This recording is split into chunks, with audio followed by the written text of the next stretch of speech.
of the IHSA football season. It feels a lot like Week 9 as rivalry football is upon us. Your Metamora Redbirds 1-1 overall. The Washington Panthers in a bit of rarefied air at the moment, 0-2.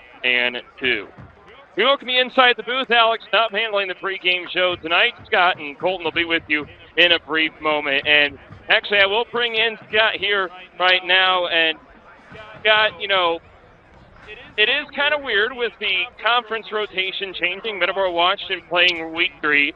Kind of your thoughts on that with the rotation spurring this rivalry happening so early on in the season compared to what it normally is? Well, I think it's a little bit of an advantage for Metamora if there's going to be an advantage because, Washington could be a kind of a giant laying in the woods a little bit. They had two real tough opponents to start out the season in Highland and Kankakee, Kankakee being number 1 ranked in Class 5A. But the thing with them is the longer they go, the more seasons they get. We like to believe we're a little bit of the same way, but I just like the idea you get Washington early. And they certainly have a lot of positive motivation, if you will. You talk about those 2 big losses, and so they're hungry to get that first knock in the win column, and it certainly helps that it's their rivals. Kind of talk about that vibe in the Panther locker room going into an already big game when they're playing Metamora as it is. Well, that's for sure. When you look at this thing, the one thing that's bad about Metamora is we've had to make 2 consecutive trips to Babcock Field. Came over here last year, suffered a 24-14 loss. They scored a touchdown late. It was just they just scored a touchdown when we were trying to strip the ball, and they were able to break it for a touchdown. But pretty much a 3-point game a year ago. The thing about it, Alex, is they like to believe they're probably a little better than that 0-2 mark. They haven't scored a first touchdown yet. They've only got 1 on the year. They've scored 10 total points, and they've given up a lot of points. Metamora kind of had that same vibe after Week 1 over Peoria Central, but we rebounded last week, played a pretty sound game. Offensively, LaSalle Peru kind of stuck it to us a little bit, but defensively, I thought we played awfully, awfully well. Before we go to our first break, your quick thoughts on a little bit of the Flags Fest as it was last Friday. A little bit of the what? Flags Fest. Oh, how many penalties? That was part of the reason why offensively neither team could get really anything going. There's no continuity. Every time there was a penalty, or every time there was a big play, it seemed like there was a penalty that followed. And when that happens, there's just no continuity. And, some of them, we like to say, well, maybe they were nitpicking a little bit, and that's fine. Early in the season, nitpick. It becomes a learning experience. The thing that kind of was a little bit disturbing is sometimes we had the ball deep in the other team's territory, and we're not able to capitalize. I'm pretty sure Coach Grebner and his staff kind of got some of that, hopefully fixed this week. We'll take a quick break and hear from our friends at Germantown Grill. Central Illinois, you asked for it and we listened. Germantown Grill is growing, adding more dining space and a private gaming area featuring games powered by Gold Rush, the gold standard in video gaming. The game's on at Germantown Grill, off Route 116. After the national anthem, we'll do the Nick Nolinsky interview, okay? Back here at Babcock Field, Alex Stubb on the pregame show. Scott Kirker on the sideline. Him and Colton will have the play-by-play call here when the time comes. And Scott,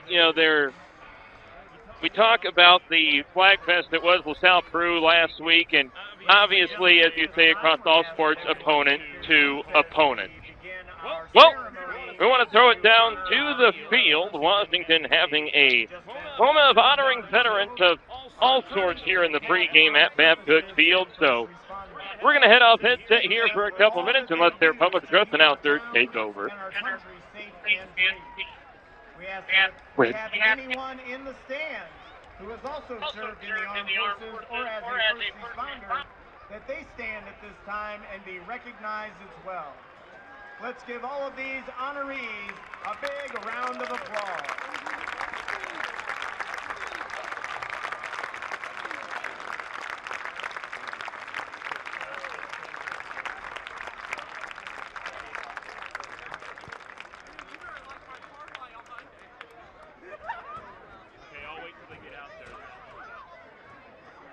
So they're probably going to do anthem after this, and then after anthem, I'll throw it down to you and Nick.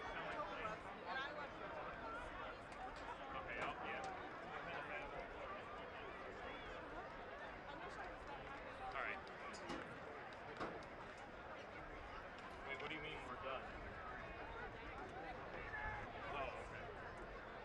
When you said we're done, I thought you meant like.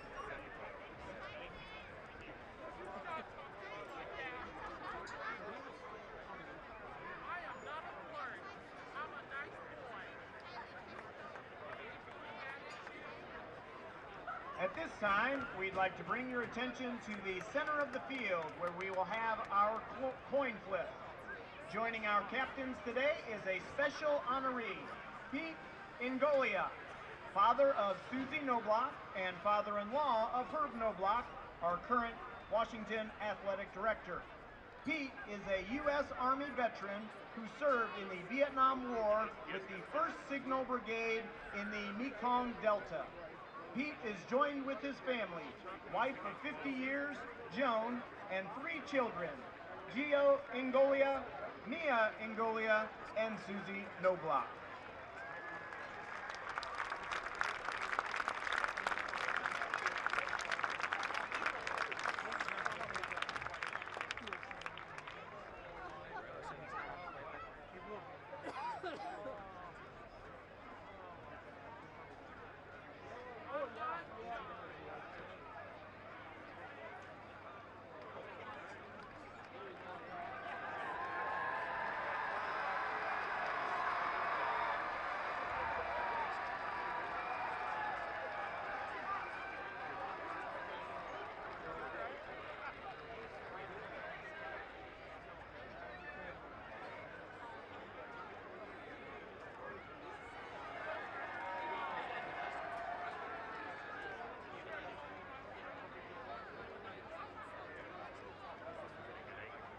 Washington wins the coin toss and has deferred their selection to the second half.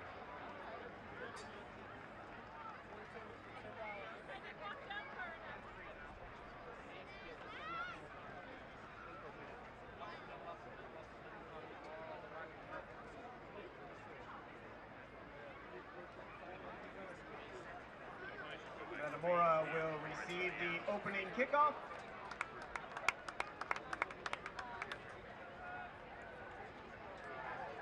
And we'll head from north to south to begin the game.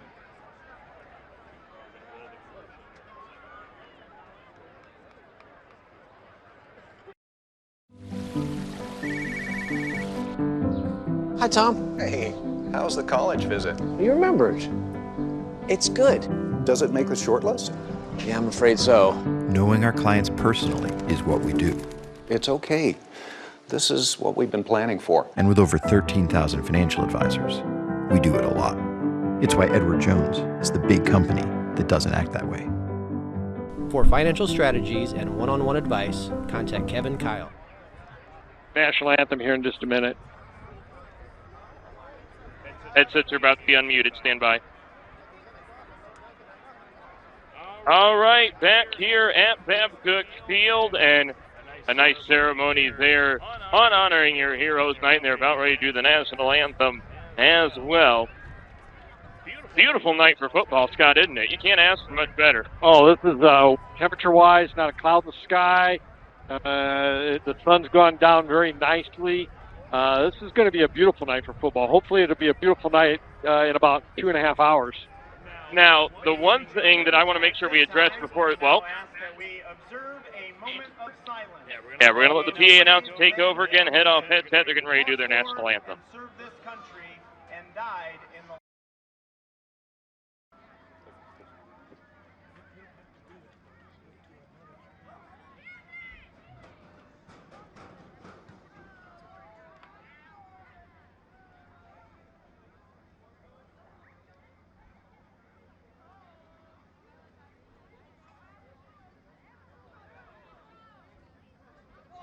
Thank you.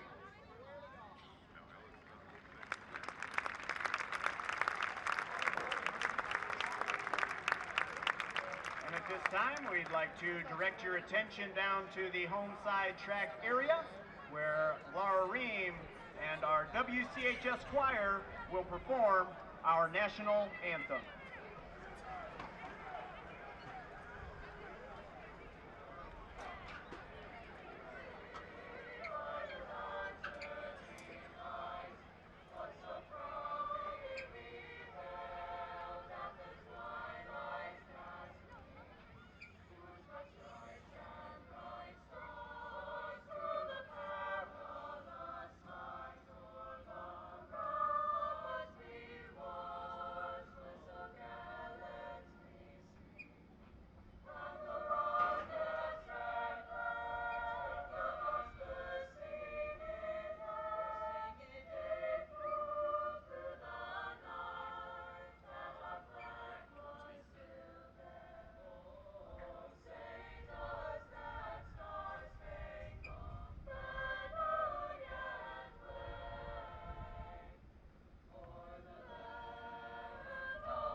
The national anthem from Babcock Field as we inch ever so closer to kickoff.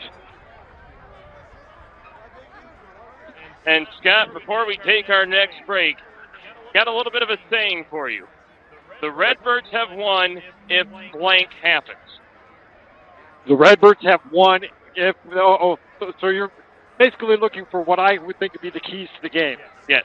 Well, for me, it's you got to control both lines of scrimmage, and that's the key. Every game, doesn't matter the level, high school, college, pro. You got to control the line of scrimmage. But tonight, Metamora's got to limit their turnovers, limit their bad mistakes, and then the other thing they've got to do is if they are given an opportunity, if Washington fumbles or whatever, you got to capitalize.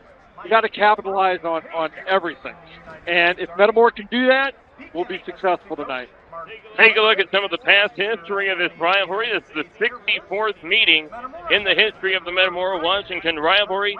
And one thing that you do not currently see on your screen, as we noted before we went on the air, Metamora is in search of its first win in enemy territory since 2011.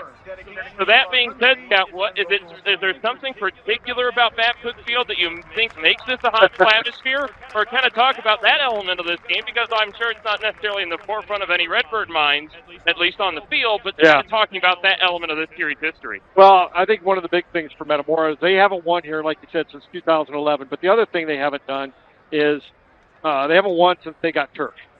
We have not won on this field since turf was put in, and it's time that Metamora gets a win here.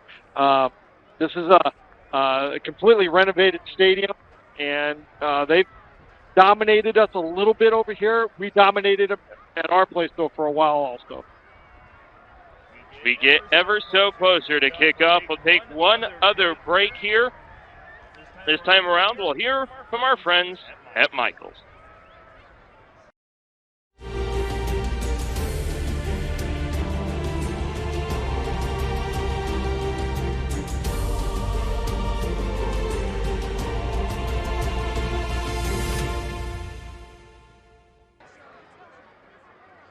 The Michaels ad says, let the feast begin. We're about to let the feast begin. That is the Metamora-Washington football rivalry as we get ever so closer. And as I look behind us here, the parking lot's full. The bleachers on both sides are full. It should be another exciting chapter of this rivalry. Mentioned Washington. They were hit with two really tough opponents for their non-conference schedule. They lost at home to Highland, who's receiving votes in the latest poll. That was a 54-10 final score, a game in which the Bulldogs were up 40-0 at halftime.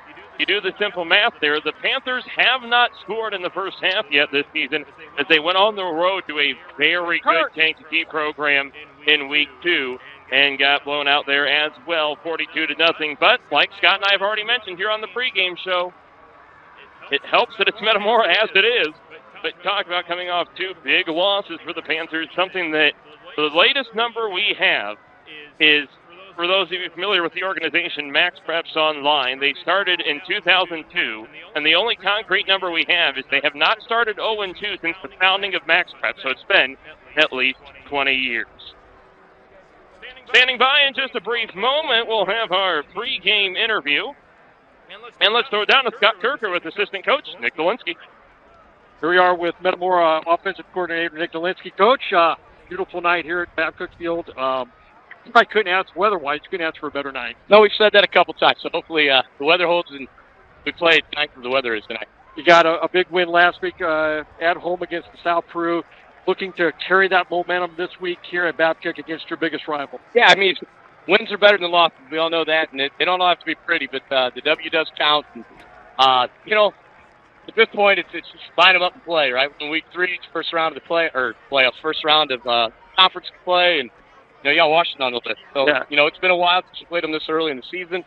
So it's a big test for both of us. We both know that the 0-2 from Washington's record doesn't really count. They play two really, really good teams that have a chance to make really deep runs. They'll give us a chance to measure up, see where we're at compared to those two, but we got to take care of business. We know that Washington's going to play their best game of the year, and we got some kids back that were out the first 2 weeks, so that'll definitely play in some tonight. I thought offensively, your kids started to kind of get into the rhythm a little bit last week. But every time you get going a little bit, you'd get a penalty that would move us back a little bit, and then we'd kind of bog down a little. Then the next time around, there were two impressive drives. The first one, you overcame a penalty, and in that drive where you got your second touchdown, you overcame a big holding penalty. I think it was first and 23. Yeah.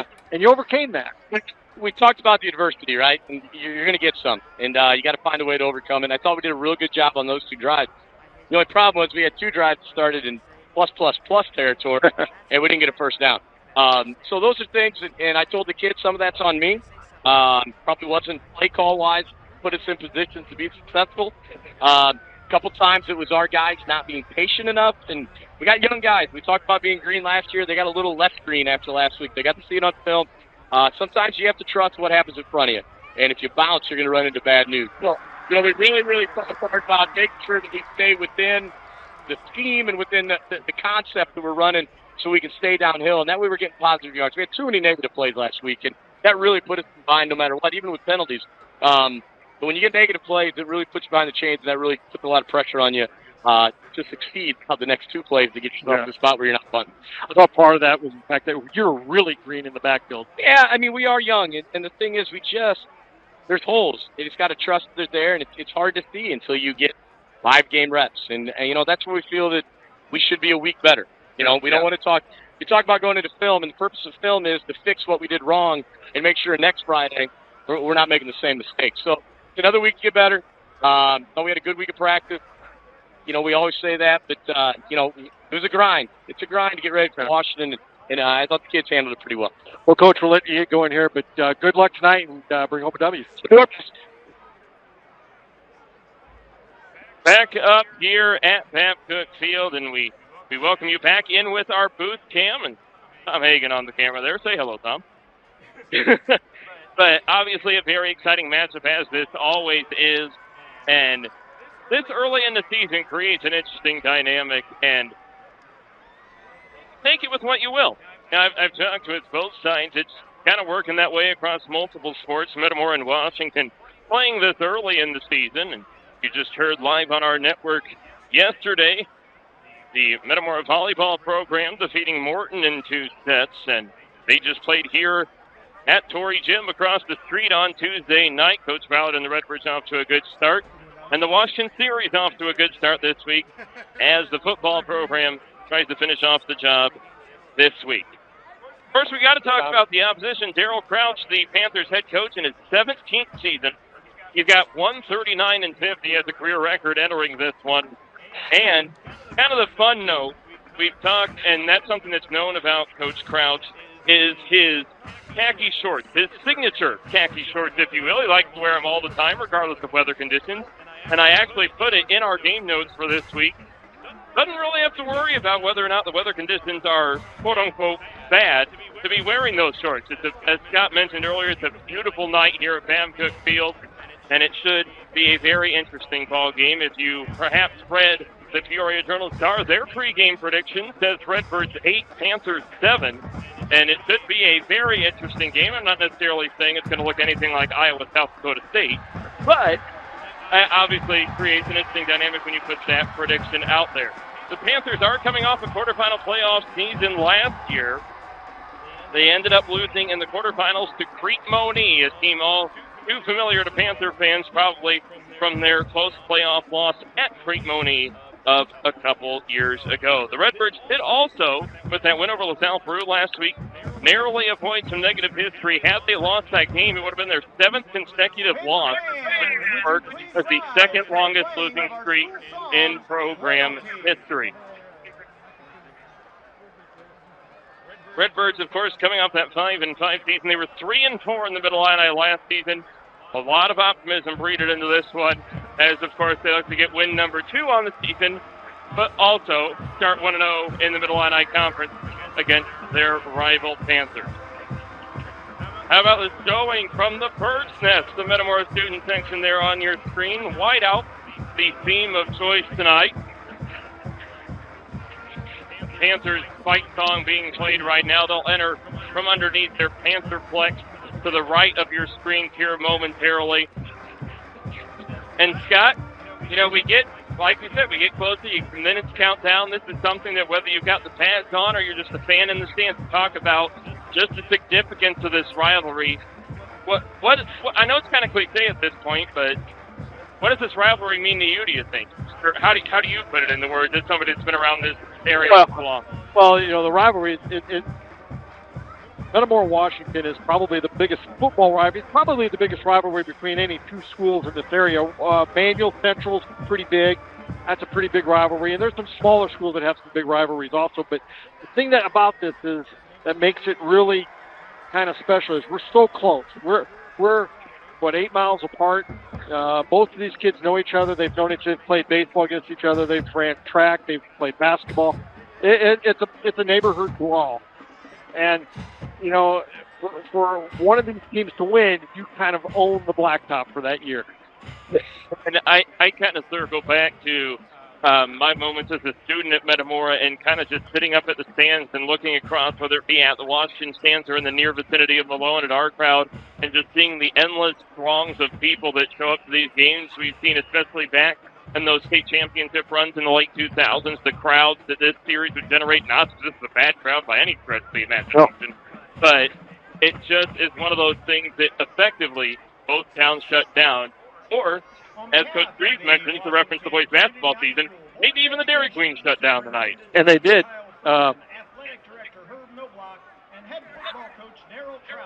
Before we get going, and obviously we talked about the significance of this game and the rivalry and just getting the first Middle-Illini win before returning home to Malone, we're going to send it in to tonight's starting lineup.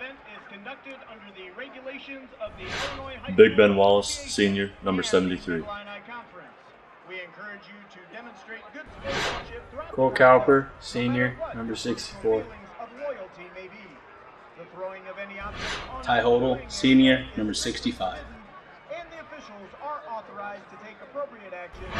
Ty Dykes, sophomore, number 52.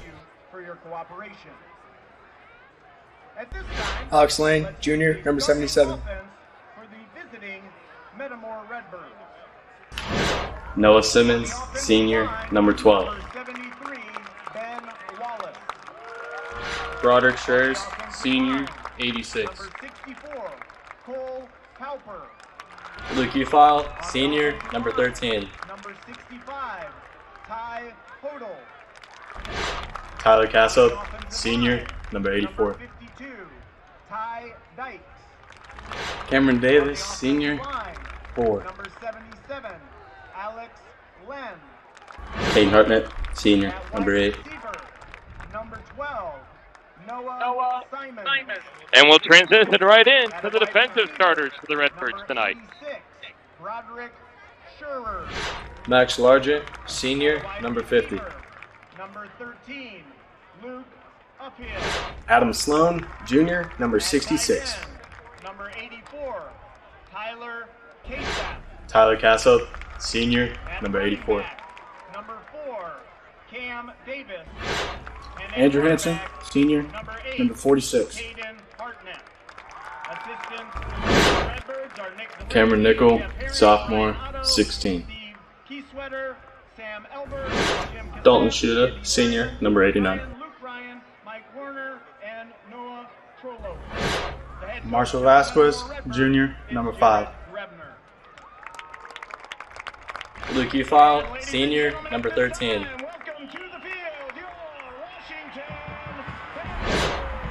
Avery Grebner, sophomore, number 7. Gavin O'Loughlin, junior, number 3. Nate Bartman, senior, number 1. And back here at Babcock Field, the Panthers are on the field. The Redbirds not far behind them. They sit at the corner of the field right now. And as they take the field for their remaining pregame warm-ups, it's my pleasure. Play-by-play call the action, Colton Taylor. Colton, the show's yours.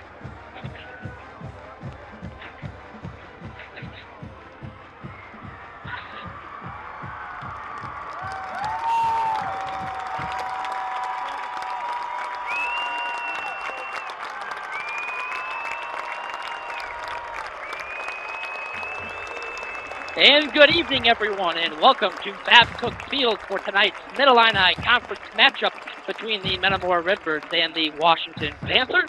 A special thank you to my good friend Alex Staub for taking over on tonight's pregame show. Allow me to run around and do a couple of different things here tonight. But you know what we haven't missed yet? What we have not missed yet is our pork chop review. I wouldn't let the fans down at home, wondering how good the pork chop is at Washington. You can't let the fans down, Scott. So, I haven't ate it yet. As you can see, good barbecue sauce. A little on the smaller side, I will say. Thicker, though. Thicker, yep. It looks like good grill marks. I mean, look at these grill marks here, folks. Got a lot of barbecue sauce on it as well. So, I'm going to go ahead and take the first bite, and we'll give it a rating here.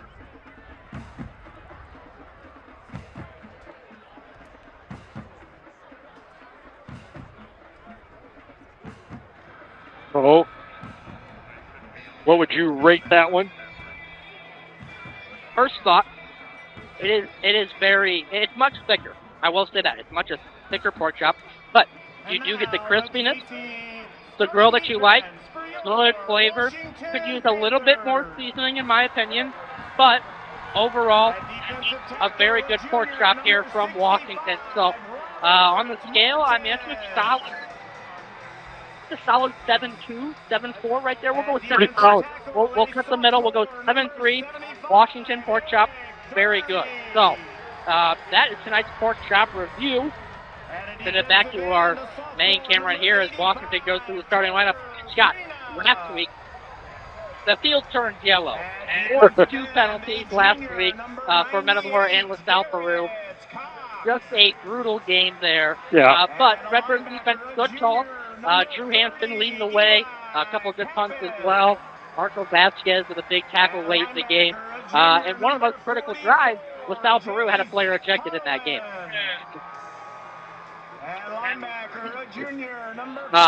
Washington, this is the 64th meeting in the rivalry between the two teams. Metamora leads the overall series 34-39. So Metamora has the edge in that. The largest margin of victory for the Redbirds, 56 points. That was a 70-14 victory in 2000. Washington's largest margin of victory, 53 points, a 53-0 shutout in 1956. Looking at Washington, their first 0-2 start since when? Kids weren't born yet, I don't think. You know, they've only had 2 losing seasons under head coach Daryl Crouch, and they'd like to do everything they can to avoid another 3rd losing season here. No matter what, it seems like Metamora Washington, the players are going to get up for the game. I think this is one game you don't have to worry about kids being emotional and into the game. You got to kind of try and trim that a little bit. Metamora will get their kick or will receive. The new quarterback for the Panthers, Preston Nelson, the transfer from Wisconsin, transferred in the last possible week for transfers here in the state of Illinois. So he made that last-minute transfer. Originally grew up in Washington and then made the move back. So tonight, I can't see who's back for Metamora. Roderick Flores, Roderick Frères and Simmons. And Simmons back for the Redbirds. So it's going to be very important. You know, I talked with Alex about this a little bit. It's going to be very important for Metamora, again, to dominate both sides of the line of scrimmage. Mitch Coughlin kicking off for the Panthers. He's ready to get this one underway here tonight for the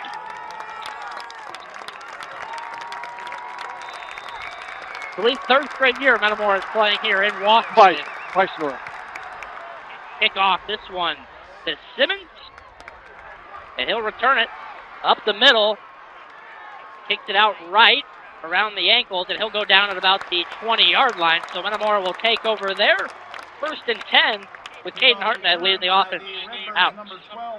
Scott, if you had a key to tonight's game, you know, you said dominating the line, but offensively. You got to limit your mistakes.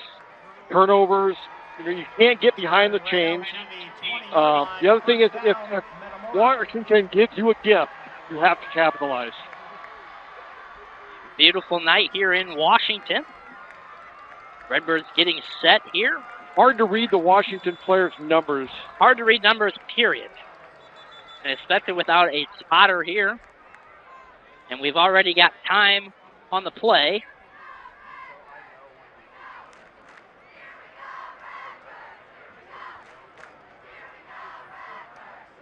The time... Oh, they want the ball on the right hash mark, so... Okay. We'll get things started with Hartnett in the backfield. Out of the shotgun, Davis with him. First play from scrimmage.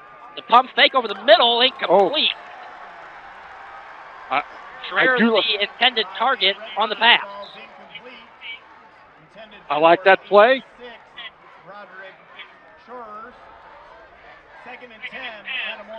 Gotta like the aggressiveness out of the gate there. 11:47 on the clock.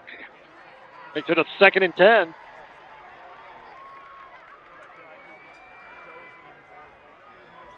Out of the shotgun again. Davis in the backfield. 2 receivers to his left. Schreier's on the right. He's going to hand it off to Davis. Davis got a hole up the middle. But he's brought backwards by the Panthers. He'll get a gain maybe of about 3. Brings up a 3rd and about 7. They're only going to give him 2. So it'll be 3rd and 8 for the Redbirds.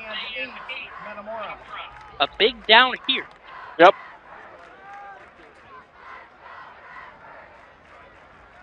This Panthers defense has struggled through the first 2 Yes, weeks, they have. but have played 2 very good teams. Now, they played pretty solid defense the first half up in Kankakee last week, and a flag on the play. That'll be a 5-yard penalty against Metamora for 12 men in the huddle. Yep. So that'll move things back. Make it 3rd and 13 now. Those are unforced errors that you cannot have in a game like this. Penalty against the Redbirds. 5-yard penalty. We'll make it so move it back 5 yards. Out of the shotgun. He's got Ufile and Davis. Hartnett with him. Hartnett takes the snap. He's going to roll out to his left. He's got a man over the middle. He's got a block. He's going to get down. And he's out across the 40-yard line. Nice play. Nice design play. Good job by Dalton Shuda. First down for the Redbirds. I like that play a lot. That play is open all night. I love hitting the tight end early. Fake handoff. Hartnett rolls out. And that had multiple options. Could have ran it as well, but fires a strike up the left side to Dalton Shuda. First down at the 41. Out of the shotgun again.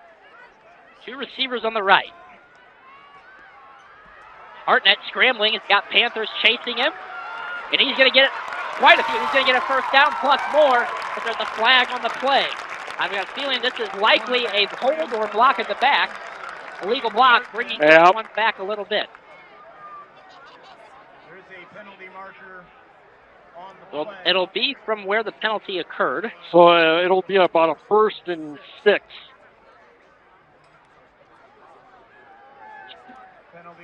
In the burst of speed you saw from Hartnett down there, even though that's a flag on Metamora, it was just unbelievable. I mean, he seemed like 3 or 4 guys had a wrinkle on him. He just simply outran them.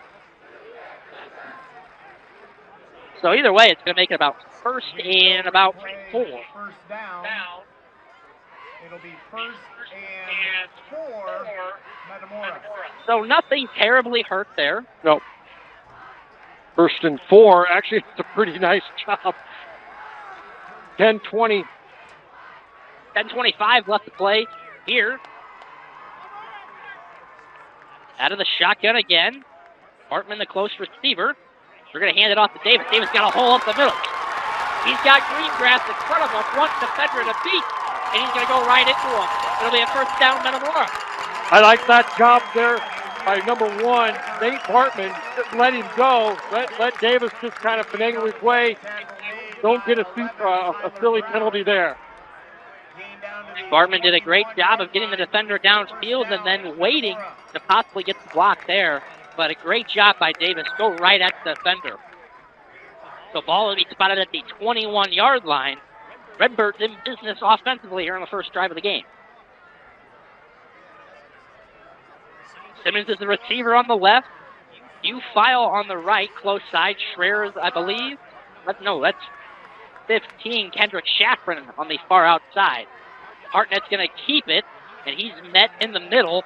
That's 5, Elijah Bear. Down to about the 20. So he gains about 2 yards on the play. Makes it 2nd and 8. See if possibly they go back to the tight end here with Dalton Schuta.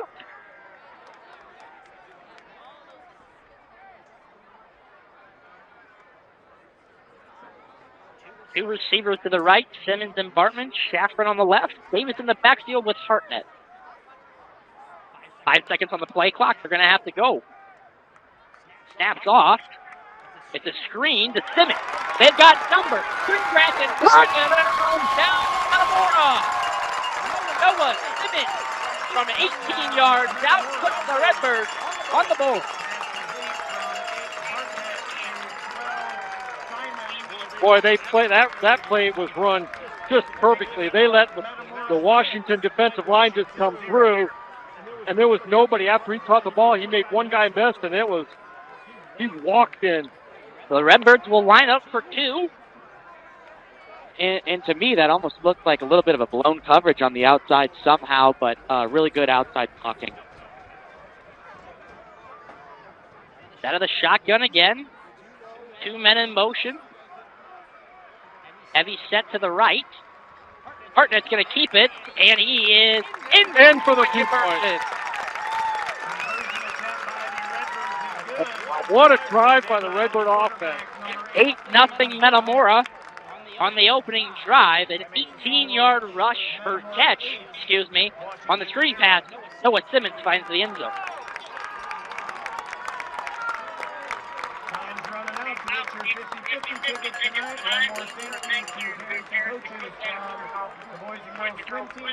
Now we get to watch the Redbird. Watch the Redbird defense go to work. Remember again that we have 2 drawings tonight. The first one for the last year, I believe Metamora scored on their first drive as well. They were driving on their second one when Garrett Taylor fumbled the ball. From there, it seemed like the script completely flipped in the favor of Washington. This is a great chance for Metamora to make a stand here early. Good crowd on hand. I mean, God, this rivalry has brought 10,000 people to a game at one time. Oh, yeah. It's a nice crowd here tonight. Great crowd here tonight, and it just shows you what it means, really, to both schools. And both communities. Both communities, yes. So the Redbirds are going to run out Tommy Sopko onto the field, the freshman kicker. That's right. It's a diversion. It's a diversion. He may kick off. He may not. Yep. But they are going to throw him out there. A little bit of a secret weapon, as he's been called. And it makes the other team think about it. It makes them spend a little bit of practice time. Kanan McQuarrie. And Elijah Pappas back deep to return for the Panthers. Pappas. And this is Hansen kicking off. He sends a squibbler up the middle. It's touched by the Panthers. And he's met by a few Redbirds. He'll be down at about the 31-yard line. The Panthers offense will take over from there. Returned by the Panthers by number 8, Jack Gadea. So, Scott, if you're, a defensive coordinator here tonight, you're scheming for this game. What are you coming up with defensively for Metamora? Well, first of all, you want to make them try to run the football. If you watch their game film, their offensive line has struggled a little bit. Now, they're going to be better tonight. This is their third game. They played 2 really good teams, and so they're going to be better. You're going to try and make them run the football because their passing game is pretty solid. So it's Jake Stewart actually out there for the Panthers. He's going to hand it off up the middle, and they're going to get a good, decent gain there. of about 5 yards. Number 44, Jace Hartland, the carry for the Panthers. Tackled by 89. See how many they give him officially. Looks like they're going to give him 6. That's pretty close to 6 yards. Makes it a 2nd and 4. Long 5, short 4. Short 5, long. Yes, the other way around. Yeah, thank you. Stewart under center. Pitch out to the left. McQuarrie, he's going to cut it back inside. Just get to the sideline. Bartman there is going to chase him out of bounds. But it's the first down, Washington. Carry by the Panthers, number 2, Kanan McQuarrie. Gets it up to about the 45. 46-yard line. 47-yard line. First down, Washington.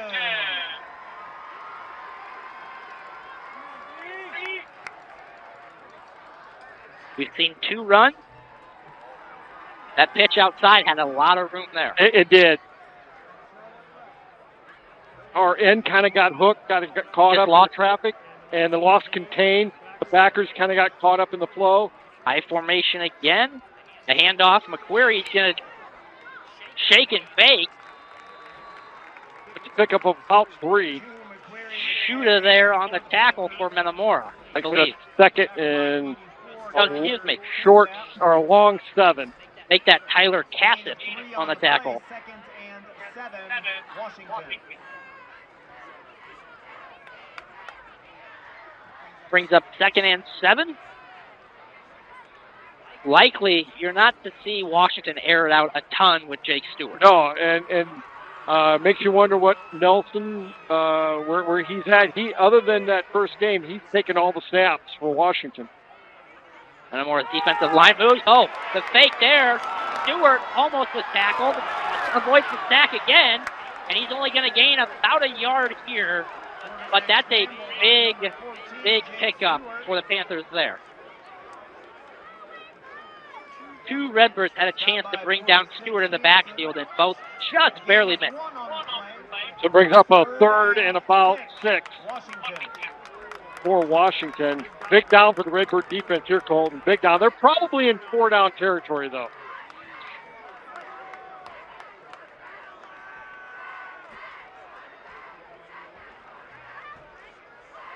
Gonna have the shotgun here. Stewart, McQuarrie to his left. Man in motion, Stewart. It's open. That's going to be a first down plus some for the Panthers. A simple screen pass. Pass complete by the Panthers 14, Jake Stewart to number 81, A.J. Jones. Out of bounds at about the 30-yard line, so it's a first down Washington. Gain on the play down at the 30-yard line. 81, that's A.J. Jones. He's a freshman.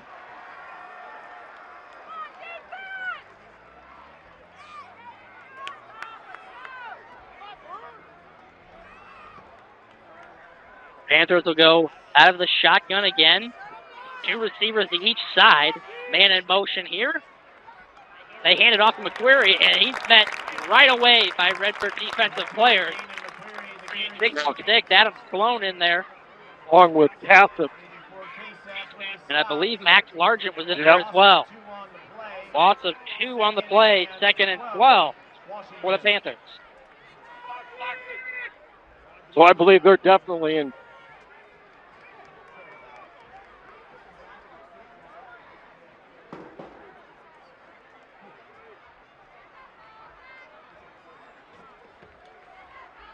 So Panthers going to have to move quickly here. 7 on the play clock. Jones in motion.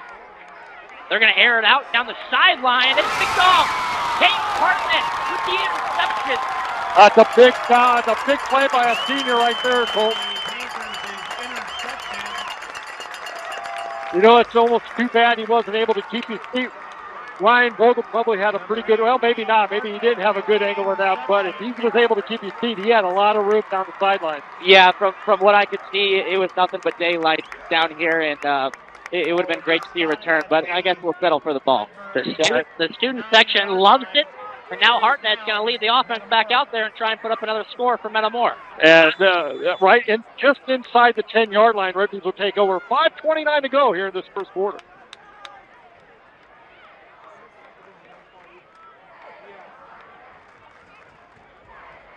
Two receivers to the right, one to the left. Shuda in motion. Davis in the backfield. Hartnett takes the snap, and a flag on the play. As Davis were we not set? Piles forward. It looks like an illegal shift. I don't think we were set. I think it's an illegal motion. That very well could be the case.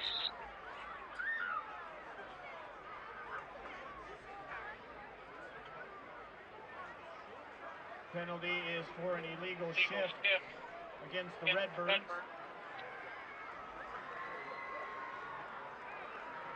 So that'll move. They're making a first and about 15 for the Redbird offense.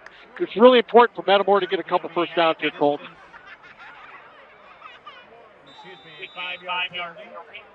Replay first down, first and 15, Metamora. First and 15 for the Redbirds. 5:24 left on the clock. Backed up deep in their own zone. Hartnett's going to take the snap. Look to throw. He's got shoot over the middle. And the hand. Another possible catch there for Shuda, and he just misses it. That would have been a big connection there for more first down.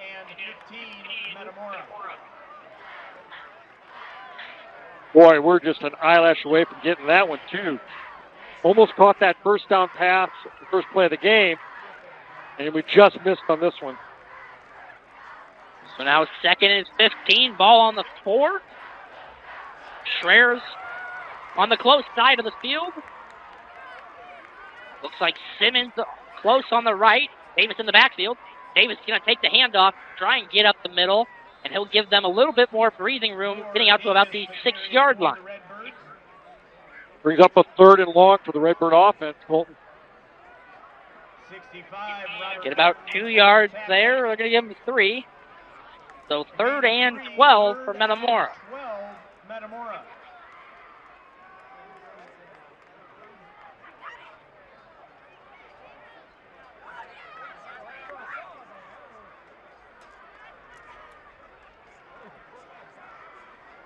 Redbirds break the huddle.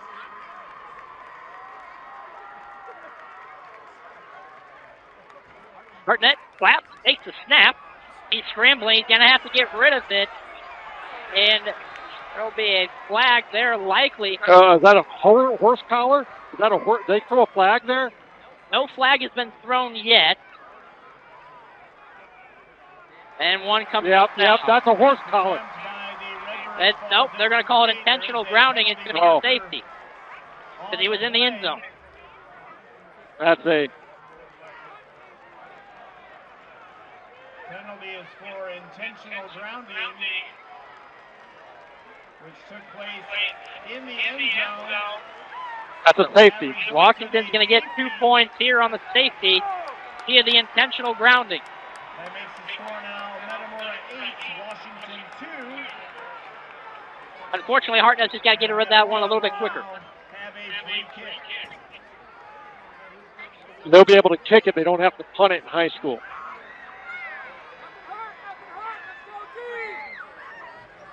Yeah, and down here, they are yelling for kickoff, so it sounds like we're going to go with kickoff here instead of punt. That makes it 8-2.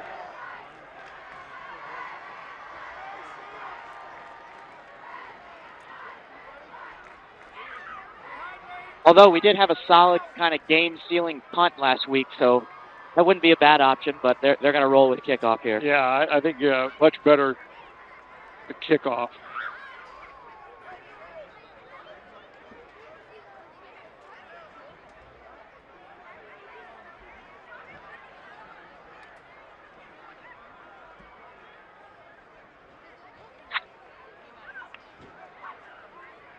Unfortunate break there from Metamora. But now they've got to kick off and go to work defensively to stop this Panthers offense. 4:26 to go here in this first quarter. Redbirds up 8-2. That's a baseball score. Well, unfortunately, it would be tough to get to 7 points here for Washington. We've seen it done. Journal Star predicted the game 8-7 final score in favor of the Redbirds. I think it's going to be a little higher scoring than that. I think so, too.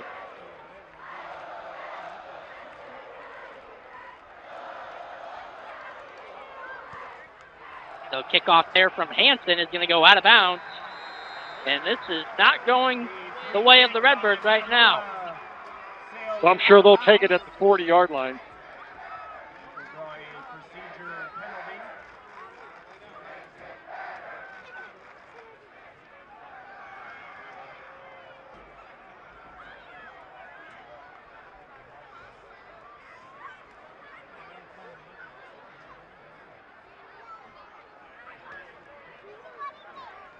Waiting our decision here.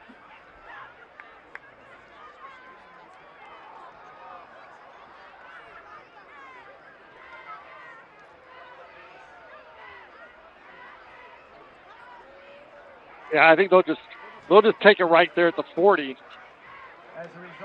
Ball will be placed at the 45. The ball will be spotted at the Metamora 45-yard line. First down, Washington. Oh, wait a second. Why is that?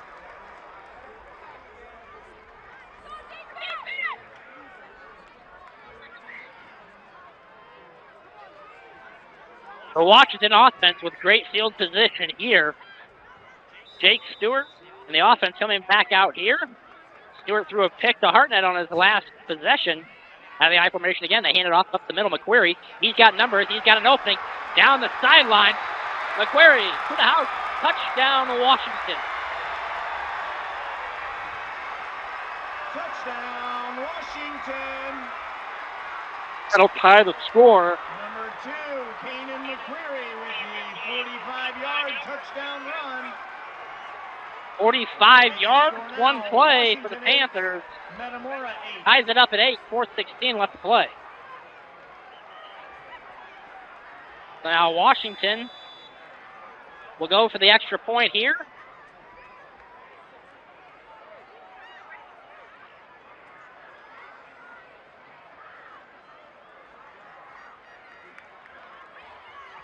Snap, hold, kick is up and good. That gives them the 9-8 lead with 4:16 to go. First quarter. The snap from McQuarrie. The hold by Stewart, kicked in by number 16, Mitch Coughlin. Couple of mental mistakes. Now Washington 9. You take the safety, kick out of bounds, they get the ball one play. Yep. Those are those little mistakes that we got to limit.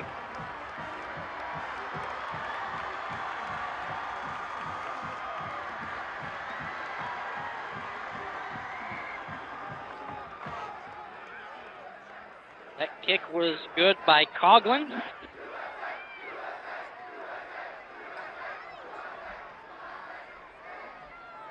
But Washington gets ready to kick off again. Well, we just got to settle down and go back to playing good offense. That first drive was beautiful. Got to go back to doing that again.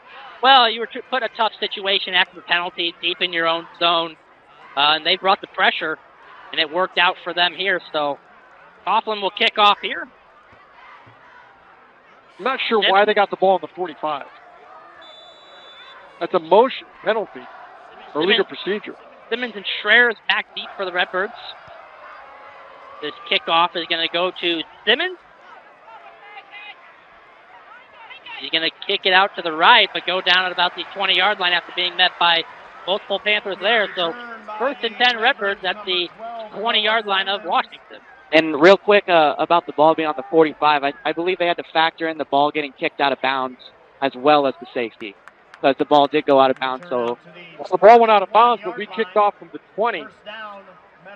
So why did, if the ball went out of bounds at our 40-yard line, how did they get the ball on our 45?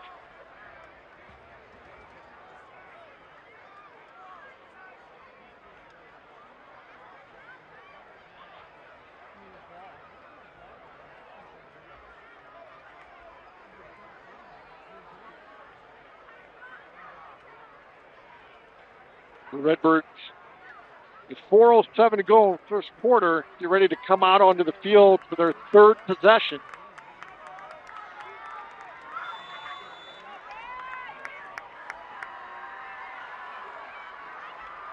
Hartnett out of the backfield in the shotgun. 2 receivers to his right.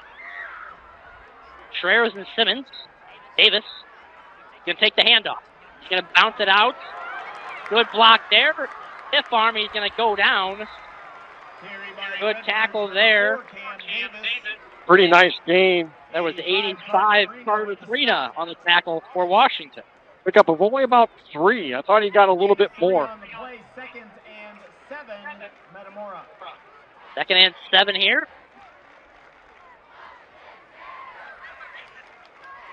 Ufile and Simmons will be out to the right. Schreers on your close side on the left.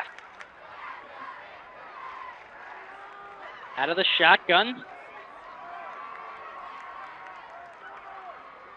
Hartnett's going to take the snap, look downfield, rolls it out to his right. He's got a man, but it'll be incomplete. Intended target, Dalton Shuda. So Redbird will be faced a 3rd and 7 here. 3:17 left on the clock.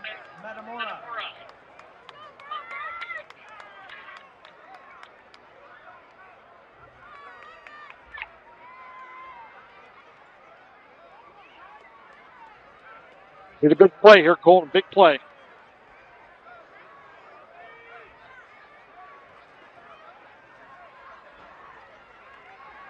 It's Nate Bartman and Noah Simmons out to the right. Schreers on the left.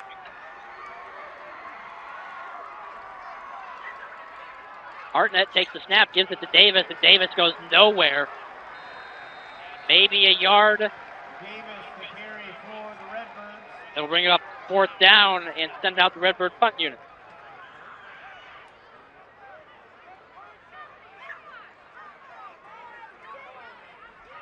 Tackle made by Harlan and Cox. 4th and 7, Metamora. Bryson Bars back deep to return along with Jacob Walker. Drew Hansen punting for the Redbirds. Good stand there by the Panthers defense. Snap. Hansen, punt off. This one flutters. Fair caught at the 49-yard line by Walker. So the Panthers offense will have good field position again. Ball will be spotted at the Panther 49-yard line. First down, Washington. Stevens is going to have to step up once again. 2:25 left to play here in the opening quarter. With Jake Stewart and the Washington offense coming back out for Metamora. It was Caden McQuarrie with a 45-yard touchdown run on the first play in their last drive. Under center here. Stewart. Handoff. McQuarrie goes nowhere. That on the outside, I believe, 84. That's Cassup. That's a nice play by the Redbird defense. Cassup on the tackle for Metamora. No gain on the play. Makes it a 2nd and 10. No gain on the play. 2nd and 10. Washington.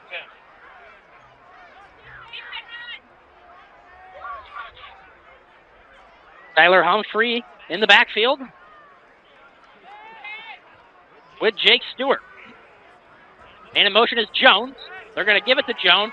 He's going to cut it back up the middle and get it forward for about 6 yards, 7 yards. So I'll set up a 3rd and short for Washington.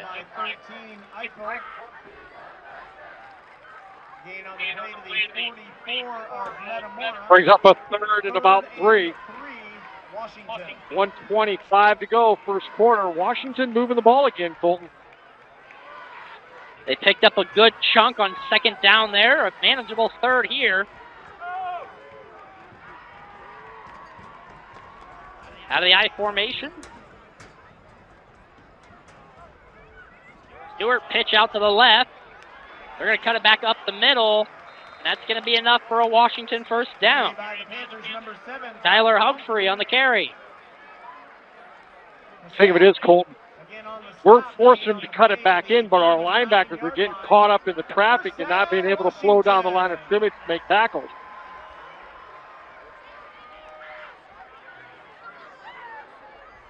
Got to get a big stop here. 45 seconds left. Panthers going to have to run another play. 2 receivers to the right. 2 men in the backfield. Stewart under center takes the snap, hands off McQuarrie. He's met by Redbirds right away. Maybe get a yard on the play. Likely back to the scrimmage. Yeah.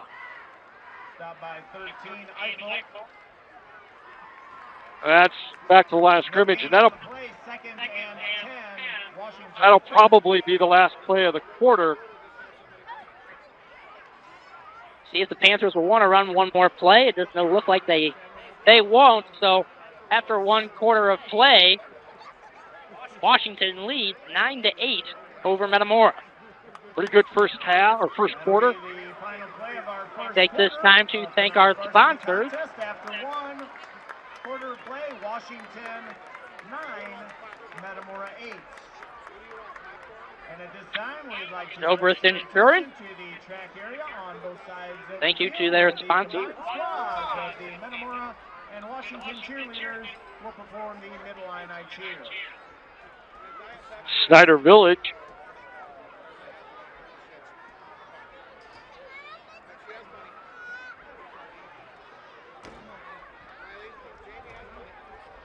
Metamora Fields. I didn't know that place, don't you, a little bit, Colton? Work there. Nice place, nice place.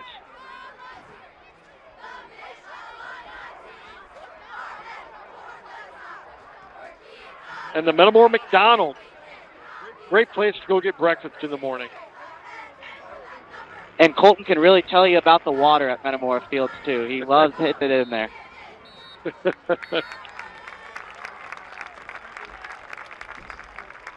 And Mason Funeral Homes.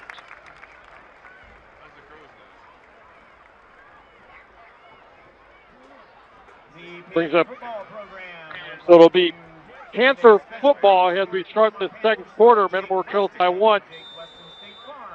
Washington will have a 2nd and about 10. 2nd and 10 here.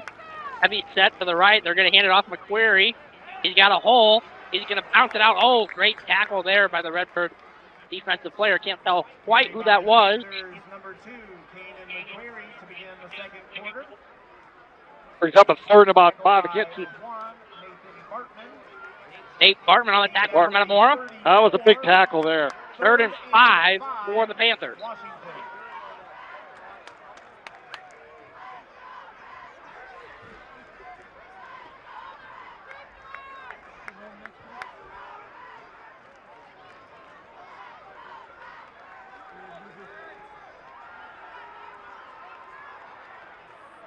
Stewart's going to go under center again. Handoff up the middle. McQuarrie.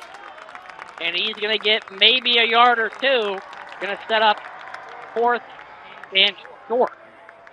It's going to be 4th and about 4.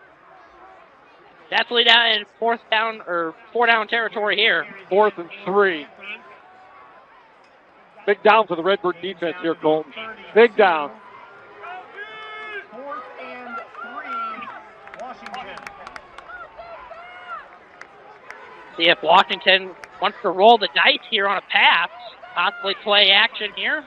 I don't know if they'll do that on 4th down, though. Doesn't look like it. They sent in a few receivers. There'll be 2 on each side. Jones, your close man on the right. Tyler Brown, the close man on the left. And Washington is going to take a timeout. Interesting, Colton. Interesting. Why don't we take this time to thank a few more of our sponsors.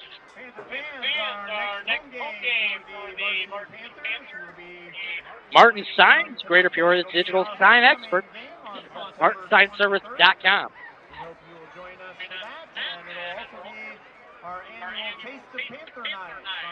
Logo wear, custom embroidery and screen printing. Call 309-367-2333.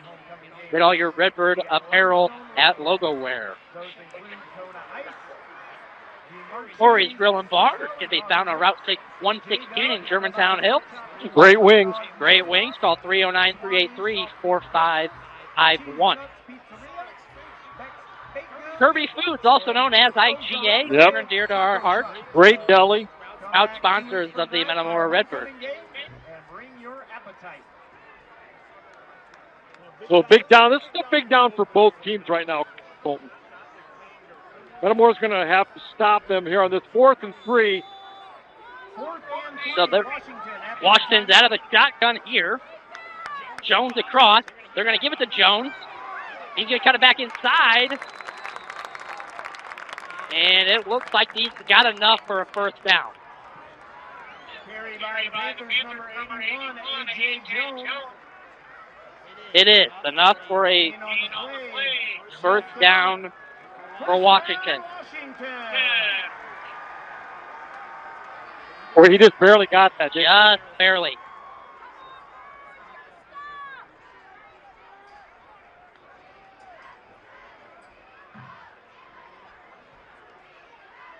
So trips to the left.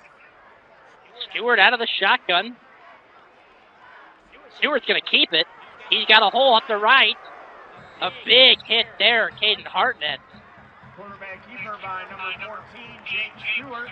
A burst of speed there from Stewart. Tackle made by Hartnett.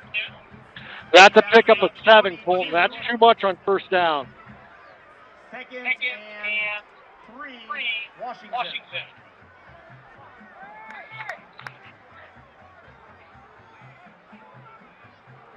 Second and 3 here. Same formation. Humphrey in the backfield. Stewart's going to keep it again. Another block on the outside. This is going to be enough for another Washington first down. Yep. Stewart, the quarterback keeper again for the Panthers. 9:04 left to play here in the opening half. Got to get a stop. Getting down to the 18-yard line. First down, Washington. They're going to have to find a way to stand tall here because Washington is moving the ball with ease. And it's on the run. It's hurting Metamora. Stewart going to hand it off.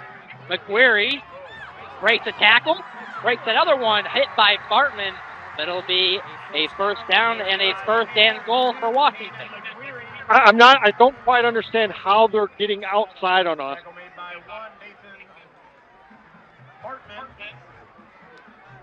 That's a first and goal. 7-yard line. First and goal, Washington. The first and goal from the 8-yard line. 7-yard line. Out of the shotgun is Stewart. McQuarrie in the backfield. He's going to take it. Oh, a great job there. Tyler Cassup. Yep. No gain on the play. Second and goal from the 7 still. They're actually going to make it a loss of 1. None of the stuff that they're doing, Colton, is fancy. This stuff should be, at some point, I think we'll figure this out and be able to stop it. But you got to give Washington some credit. They're just playing basic football and kind of running it down our throats a little bit.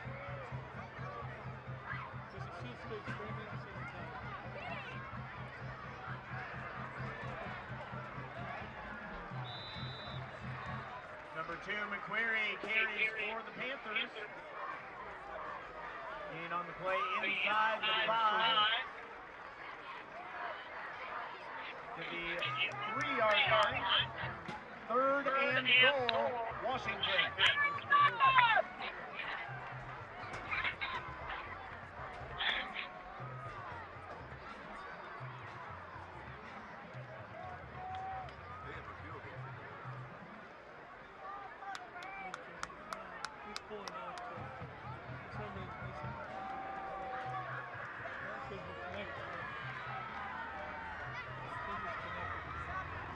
They're going to pitch it here.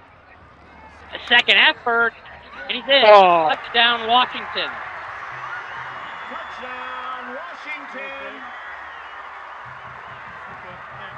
Number 2, Caden McQuarrie. Caden McQuarrie on the carry again. A great second effort by him. Reaches the ball out. And it's enough for the touchdown. Makes it 15-8, Washington, with 6:37 to go, first half. Extra point is good by Coughlin. Makes it 16-8. 16, Mitch Coughlin. After the snap from McQuarrie and the hold by Stewart. The Redbirds offense, they're gonna have to respond here. They've got to respond. That's all there is to it.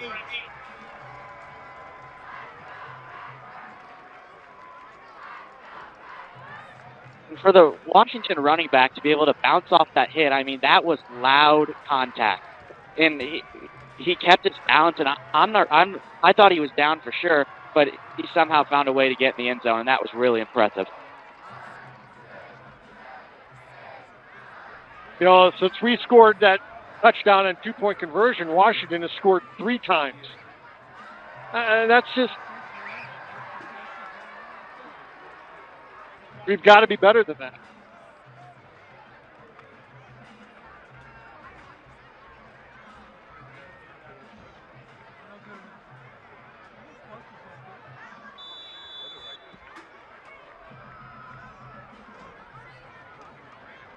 Point kicking off.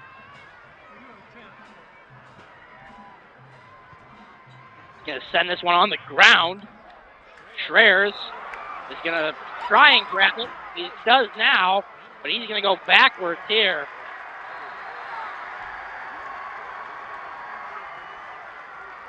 Not a great sequence there. He's got to field that one on the high hop and catch it there. Big return by the Redbirds, 86, Roderick Shorers. No time ran off the clock on that either. That's okay. Ball spotted at the 12-yard line. First and Redbirds have got to find an answer. Yeah, we got to get a little bit of the momentum back. Davis in the backfield with Hartnett. At the shotgun, Davis going to take the snap, go up the middle, and there's absolutely no room. There's just so much congestion right there in the middle. He's going to get maybe a yard or 2. Picked up about 1.5 yards. For Cam Davis here for the Redbirds. 65 with the stop. Gain of 1 on the play. Second and 9. Metamora.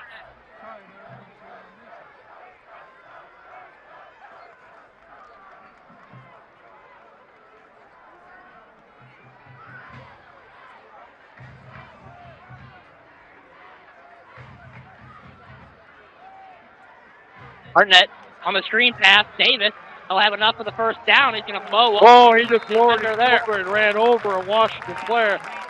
That's a nice play.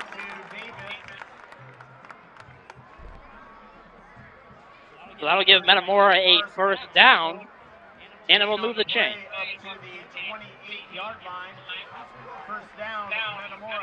They might have to look at going to the screen a little bit more because it's been working here this evening. Simmons, Schreers on the right. Davis in the backfield. Hartnett going to take the snap. He's got room. He's got Shuta down the sideline. Just misses him. Man, that would have been a big-time connection there. You got to like the effort of trying to get to Shuta here tonight. Yep. I like that. I like that a lot. Second and 10, Metamora. Second and 10 from the 28-yard line. 5:13 left to play here in the first half.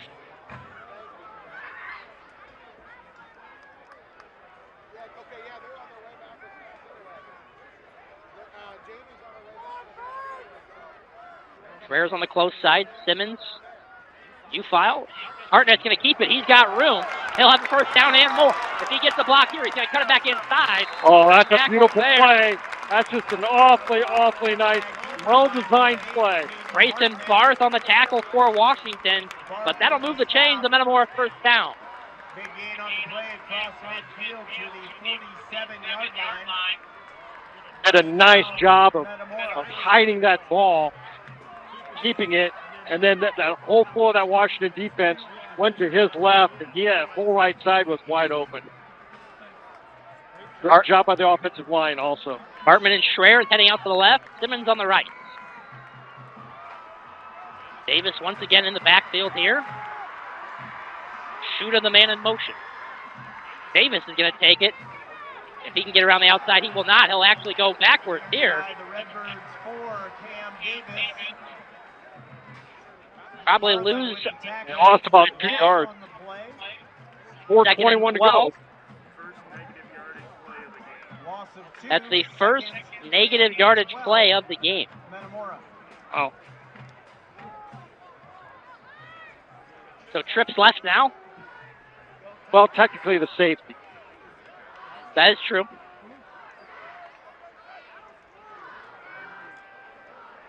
Oh, he's going to look down the sideline here, and there's got to be a flag. Oh, the Metamora fans are not happy here. If Hartnett looks down to the right side, U-File was all alone. Oh, why isn't that pass interference? They're likely going to call it probably uncatchable. That's not in high school. That's not a rule in high school. That is not a rule in high school. That should have been pass interference. It's going to set up third down here.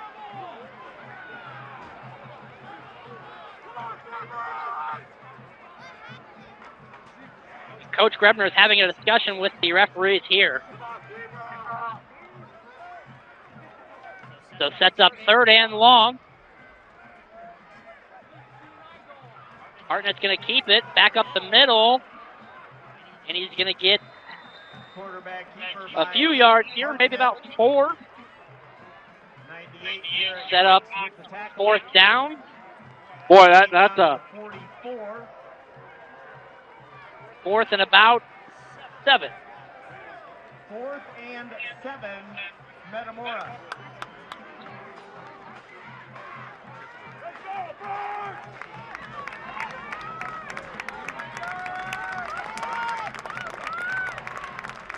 Out of the shotgun here is going to be Hartnett. 3:10 and counting. Shoot across. Hartnett's going to take the snap. He's got time. And he's going to catch. Simmons is going to toe tap on the sideline. A first down, Metamora. That's a great catch by. That's a great throw by Hartnett and a great catch by Simmons. That'll move the chains for a Metamora first down. Wow. Ball out at the 32-yard line. Great sideline awareness by Simmons. He got his both feet in bounds. Didn't even put any question in it. Great job being aware of where the sideline was. Clock stops. 2:59 here. Metamora would love to tie it going into the halftime break. If Washington will get the ball to start the second half. Frederick in the backfield along with Davis. Frederick is going to take it. He's going to go up the right side, and he'll get a good chunk there. Oh, that's nice. It's going to be close. They're going to call him just short. It'll be 2nd and 1. Gain down to the 23, 2nd and 1, Metamora. You take a shot in the end zone. 2nd and 1. I think you try and chew a little bit of clock here. Try and punch it in with a little bit of time left. We're going to get time out here by Washington. There's the second charge timeout of the evening. I'll tell you what, Colton, we started this drive on our own 12-yard line, and now we're down to the 23. Got to punch it in here. This would be a big momentum swing for Metamora going into the halftime locker room, if we can punch it in. Take time here to thank a few more of our sponsors. Goodfield State Bank here to serve you for all your financial needs. For the Metamora location, call 309-367-2345 or GoodfieldStateBank.com. Commerce Bank, proud to support Metamora High School athletics. You can find them at 1 Englewood Drive in Metamora.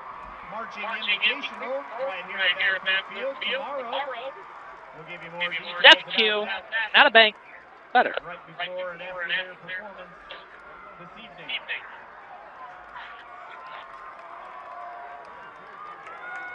So out of the timeout here, it's 2nd and 1 for Metamora. Washington with just one timeout left here in the last 2:21. Davis in the backfield. Panthers look like they're going to bring pressure. Davis over the middle. It's caught. Roderick Schreier on the 23-yard connection with Hayden Hartnett. Puts Metamora on the board. Hayden Hartnett to 86. Roderick Schreier with a nice catch. It looked like he got interfered with too. In traffic as well. Metamora 14. Redbirds will likely go for 2 here. I don't think we've tried an extra point. I don't think we have yet this year. Beautiful drive from Metamora.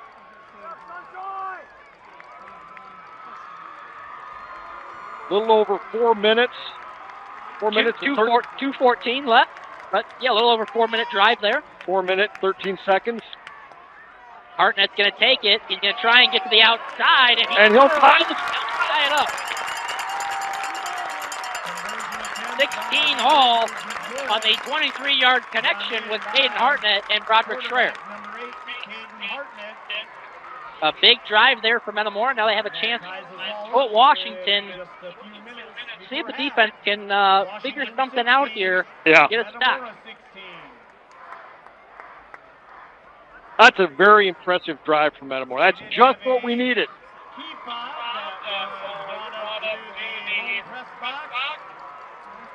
Not sure where it was found at, but it was returned. I like that change of I like that change of pace when he brought in Mark Fredericks. A little bit different style of running, and I think his one carry he picked up 9 yards. Yeah, first carry picked up 9 yards there for Frederick. Big down there to move things closer for Metamora. But what we've been seeing here, Metamora is airing it out a little bit here tonight. Well, I think we've got a little bit of an advantage. Our receivers are kind of tall, and when we put in Chaffron, he's 6'3", 6'4". Nobody's gonna be bigger than him back there. No. So now Tommy Stopko back out there, along with Drew Hansen. We'll see what the Redbirds draw up here. Likely see if Hansen can keep this one in and pin Washington deep. The student section going nuts for Tommy. And it's going to be Hansen. He's going to kick this one deep. And it takes the Metamora bounce. But it's going to roll. Oh, it's going to stop at the 1. And a big tackle there. A flag come out. I don't know. Tell. Boy, it looked like the ball might have come out, but we'll pin them deep on about the... No, so no flag. I thought I saw something come out. I just having too many flashbacks from last week. You just took the flag to be thrown. But Washington's going to be pinned deep in their own territory at the 5-yard line. Great kick there from Drew Hansen and an even fortunate bounce. Yes. And great coverage by the Metamora kick team. So 2:11 on the clock. 16 Guys, all. The wind is definitely back in the sails down here. Late first quarter, it got a little quiet on the sideline, but we are back now. Panther offense is going to have to hurry. Under center is Stewart. He's going to hand it off. Up the middle, McQuarrie gets about 2 yards on the play. 2-yard gain. 2nd and 8 for the Panthers. Tackle by 84, Tyler Kasap.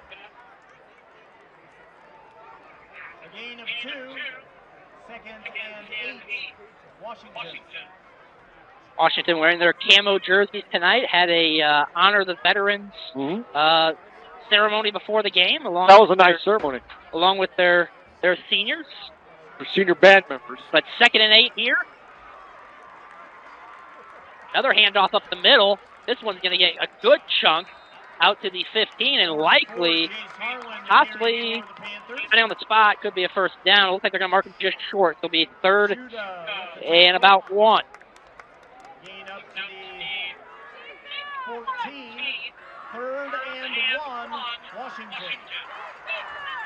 More like 3rd and inches here for the Panthers. They're content with just letting this clock run down, though. They went with the fullback dive there.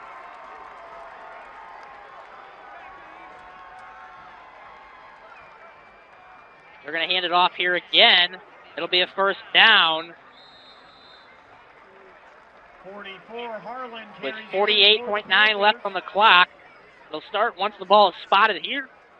Once the chains get set, they'll start the clock. And if you notice, they're kind of playing Hartnett as sort of a safety net with the time running down. He's kind of their last chance if they were to break a big play, so they're just kind of using him as a safety net. We have been having technical difficulties here with our internet connection tonight, so if you're tuning in on MTCO or the YouTube channel, please bear with us a little bit. It's tough to get good signal here in central Illinois, especially when you don't get access to the main Wi-Fi. So, handoff here. McQuarrie outside. And that's a flag. This one will be coming back. Yep, that's going to be a hold. Nate Bartman is signaling for some help here. There is a penalty marker on the play. Not sure. Yeah, not sure if he's got a stinger. But this one will move Washington back. That's a spot foul, so with 17 seconds, I'm not so sure Washington won't just take a knee. 10-yard penalty from the spot of the foul. Moves the ball back to the 13-yard line. Replay first down. So makes it 1st and 17. Washington. 17.5 seconds left on the clock. See what Washington decides to do here offensively. This clock is going to run. They're just going to I think they're just going to let it run out. They may run one final play, and they will. Hand off. McQuarrie's going to kick it outside. He's going to try and cut back to the middle, and he's met by a few Metamora Redbirds, and that'll be the first half. Yeah, our ends are they're not playing that well. Our defensive ends are getting hooked. We are tied at the half here at 16. We'll step aside after we hear from a few of our sponsors, and when we come back, we'll have the first half stats and the second half.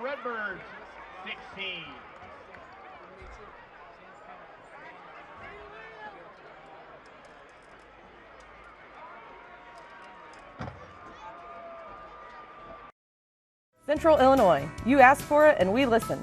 Germantown Grill is growing, adding more dining space and a private gaming area featuring games powered by Gold Rush, the gold standard in video gaming. The game's on at Germantown Grill, off Route 116.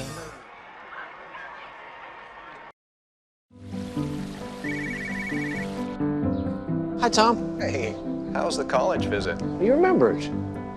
It's good. Does it make the short list? Yeah, I'm afraid so. Knowing our clients personally is what we do. It's okay. This is what we've been planning for. And with over 13,000 financial advisors, we do it a lot.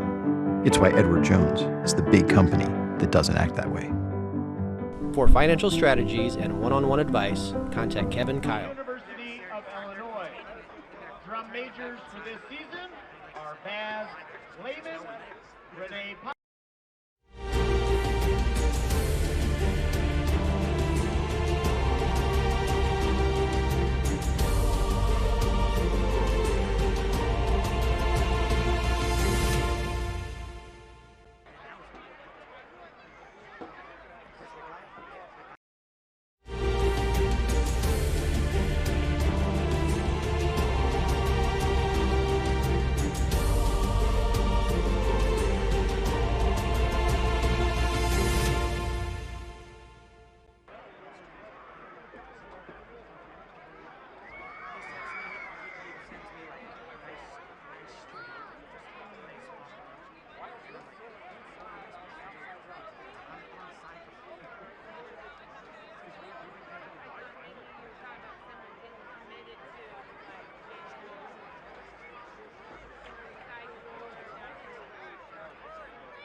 The Marching Panthers are currently working on their 2022 competition show, Into the Jungle.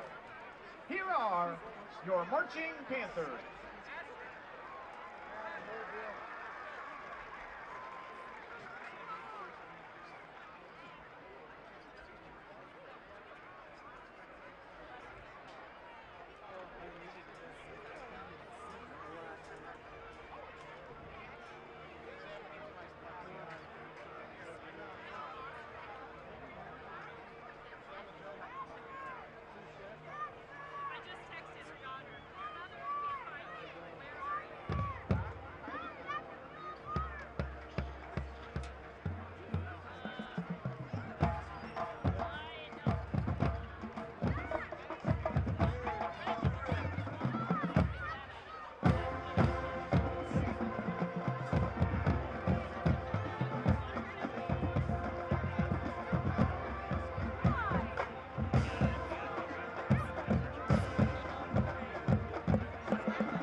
Featured color guard performers are Alex Shoup, Damian Bicknell, and Tara Stromberger.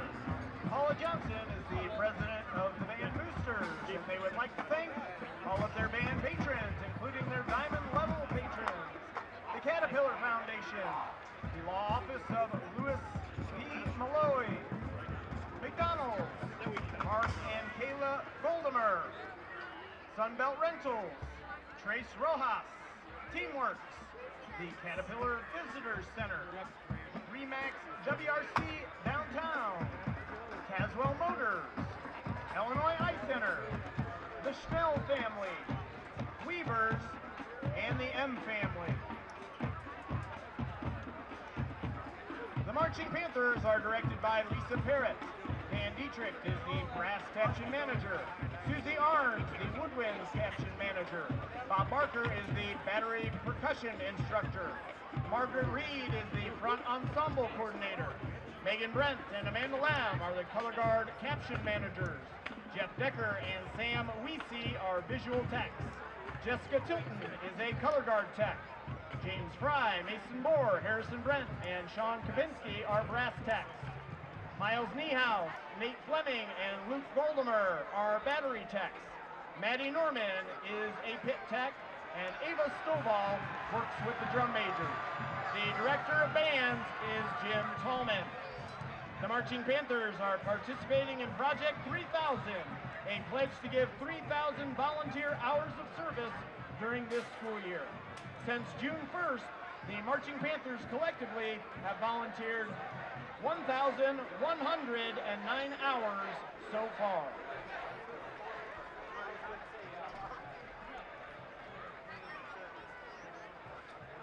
All right, folks, it's time to get out those 50-50 tickets.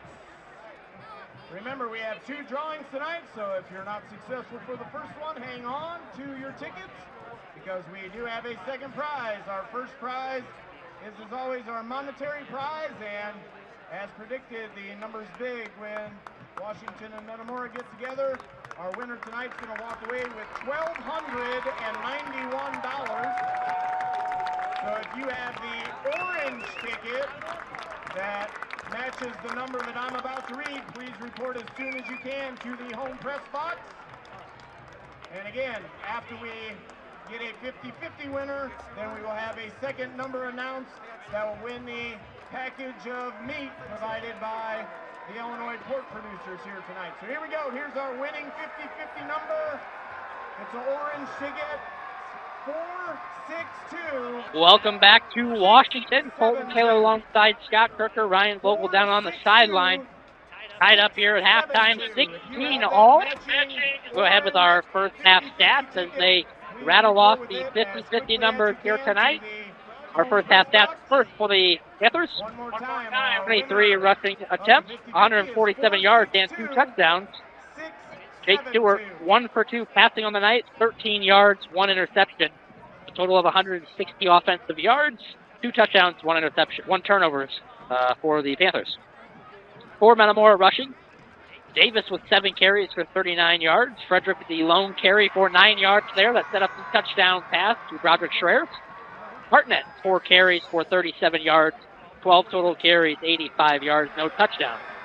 Receiving for the Redbirds, Simmons with 2 catches, 31 yards and a touchdown. Shuda, 1 catch for 24 yards. Davis, 1 lone catch for 15. Schreier, 1 catch, 23 yards, 1 touchdown. 5 total receptions, 93 yards, 2 touchdowns. Hartnett, 5 for 9 in the first half, 93 yards passing, 2 touchdowns, no interception.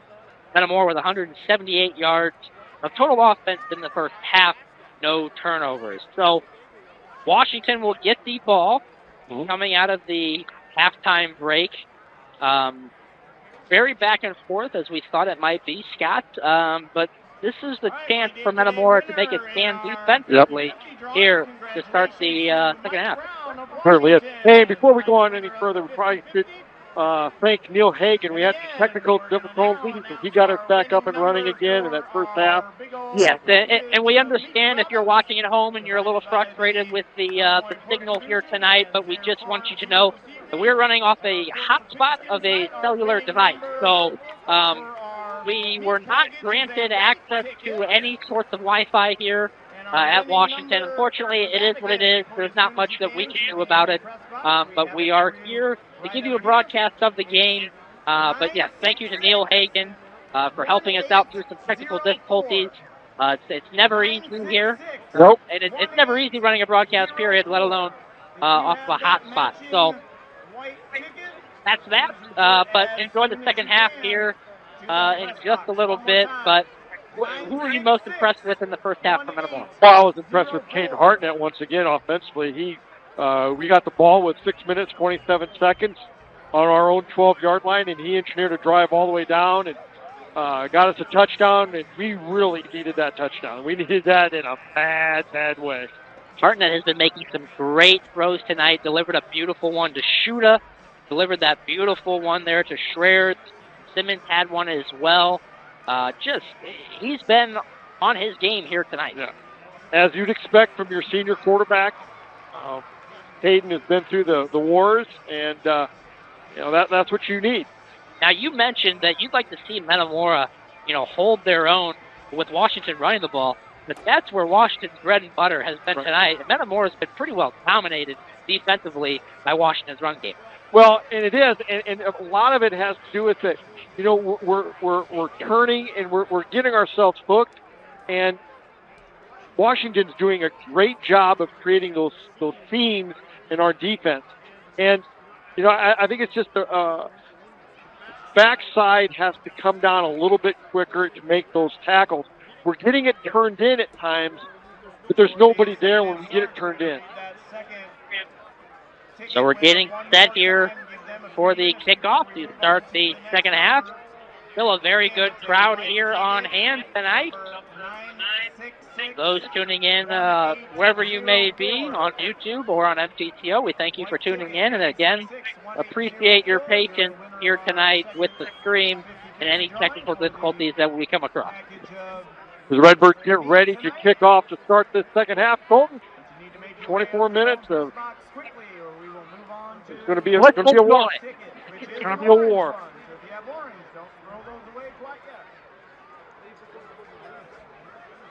I'm very interested to see what adjustments Coach Herring and Jared Grebner have made. They're very good at making these adjustments. It would be interesting, I think, roll the dice possibly with a Tommy Sopko onside kick, but they won't do that. But it would be interesting to see what they could maybe throw the Panthers off their game. But Drew Hansen likely here to take this one deep. Sopko heading to the right of the ball, and it's Hansen there. A low line drive up the middle. It'll check up in the middle. Panthers are going to get a return to the 30-ish yard line. Yep. Right around Covered. Jack Godinez on the return for the Panthers. Pretty good coverage by Metamora. It's the third quarter here. First drive for the Panthers.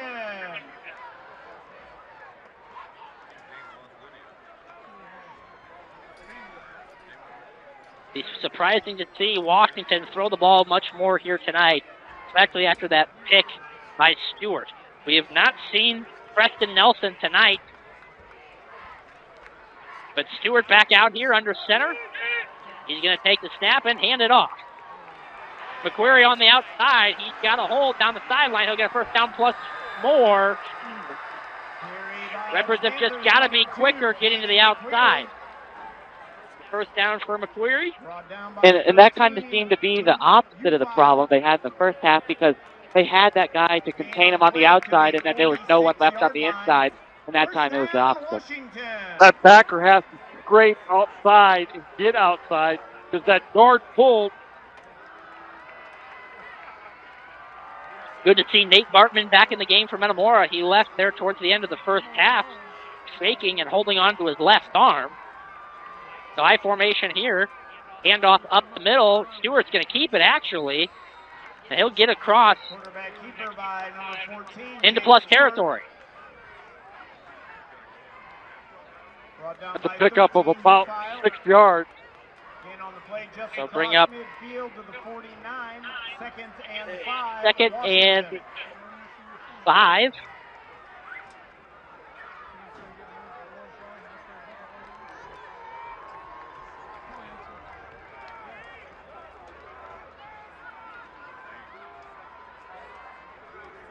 Stewart's going to keep it again and maybe get a yard.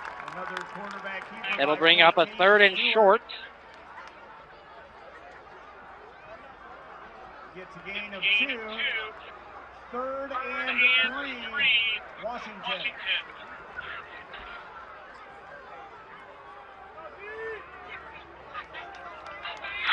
Are they in 4-down territory here? Yeah. Yeah. I think so, right near midfield. It's going to be 4th. You know, if they don't get it here, it'll be 4th and short. Ball at the 47. And in motion. Like Garrett Cox, they're going to hand it off. McQuarrie in the backfield, and he's going to go possibly lose a yard there. He lost about a half a yard. That's great pursuit by the Redbird defense. And they're going to send out the punt team here. Now, something I was watching in warm-ups was their punter, and he did a really good job controlling the ball. And what I mean by that is he can make the ball roll which way he wants to. I watched him multiple times pin it in warm-ups on the 1 to 2 yard line. Redbirds aren't even going to send anybody deep here. That was a great play by Marshall Vasquez, by the way. They are not going to take any chance here. This one's going to take a Panther bounce, and it'll be down inside at about the Metamora 3-yard line. Well, they're going to say the 4, so got to put together a good drive, Colton. Got to put together a good drive. Great job by the Redbird defense. So big stand there from the Redbird defense. And now Metamora offense with a chance to go to work here in the second half. We were able to get a winner in our second 50-50 drawing. Congratulations to Kyle Gannart for winning that package. The Redbird offense comes onto the field, Colton. It's real important to put together a nice, time-consuming drive. 9:20 here in the third quarter. It's Mark Frederick in the backfield along with Cam Davis. Hartnett takes the snap, gives it to Frederick. He's going to bust it. He's going to go! Getting right one tackle. Oh, man, he just about broke it, Colton. Art Frederick, the big carry for the Metamora Redbirds there. Just about broke one off. 96 yards it would have been, but shoelace tackle there has him down at the 35-yard line. Jace Harlan with the tackle there to save the Panthers. That's huge. That flips the field in the first play. And if you watch there, Davis did a great job of getting to the outside. Yes. For Frederick. You're exactly right. Simmons going behind. They're going to give it to Davis. And he's going to stumble forward back to the original line of scrimmage. They might give him a yard. Davis, the carry for the Redbirds. Harlan again with the tackle.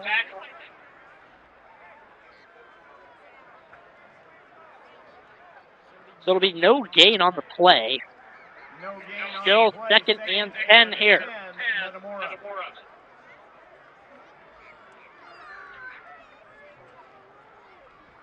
We do have a score.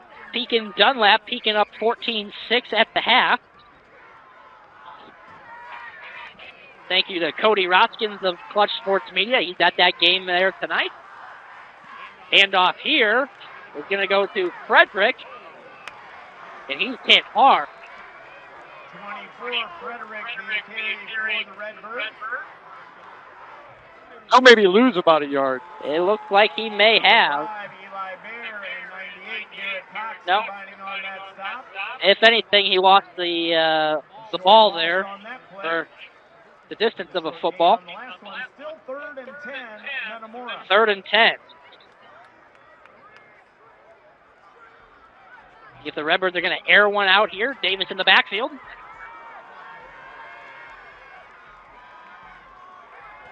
Hartnett's got to go, and he's going to be sacked. Big loss there. He didn't even have a chance. He didn't have a chance. Number 30, Eli Pappas, along with 98, Garrett Cox, combining on that Eli sack. Pappas on the sack. Loss on the play, all the way back to the 21-yard line. 4th and long, Metamora. 4th and 24 with punt team coming out. 6:44 and counting. Oh, is there something wrong with Drew Hansen? I don't see him here. And a flag is going to be thrown. Motion. Calling false start against Metamora.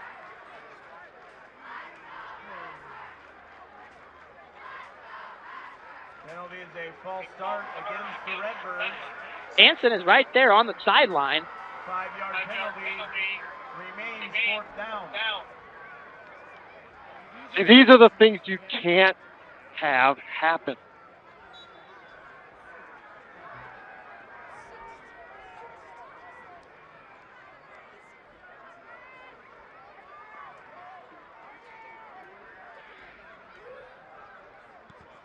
It's blocked. And Washington's going to recover for the touchdown.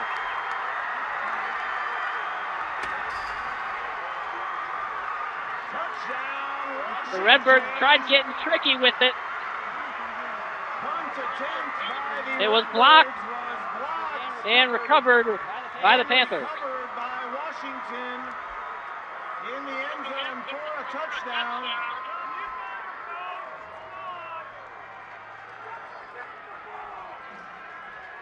Number 85, Carter Prina, gets both the block and the recovery for the score. The extra point is up and good. And as the extra point is That's by 16, Mitch Cotsworth. No. That makes the score now Washington 23. Washington takes a 23-16 lead with 6:10 remaining here in the third quarter. You know, that's just one I don't understand right there. I don't get that one at all.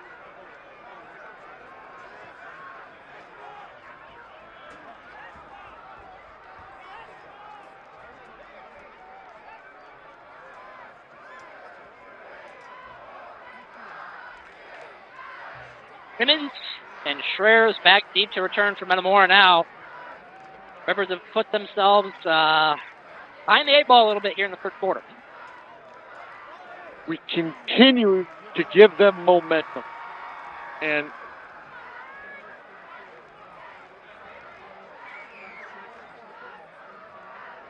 Coughlin will kick off for the Panthers.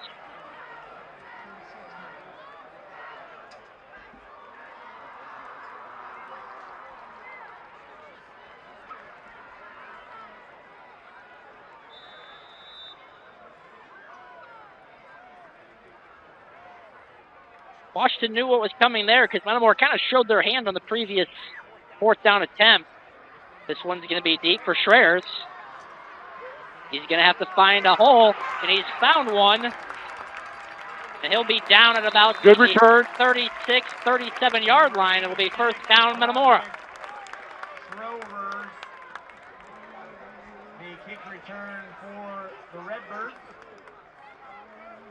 Tackled by 25, Jacob Walker.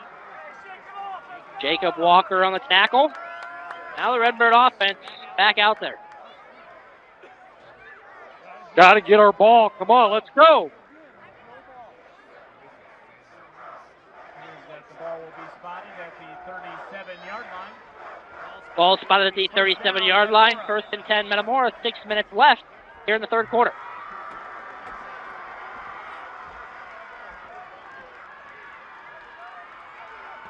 Snap to Hartnett, handoff to Davis. Bounces off a tackle. He'll lose a yard, maybe 2. We're just getting blown up front. Just getting blown off the ball. Number 5, Eli Bear with the tackle. He'll lose a yard on the play. It'll be 2nd and 11 here. 11, Metamora. Very deflating after the big run by Frederick in the last series that moved the chains. From there, Metamora didn't do much. Now they're back to work. 2nd and 11 here.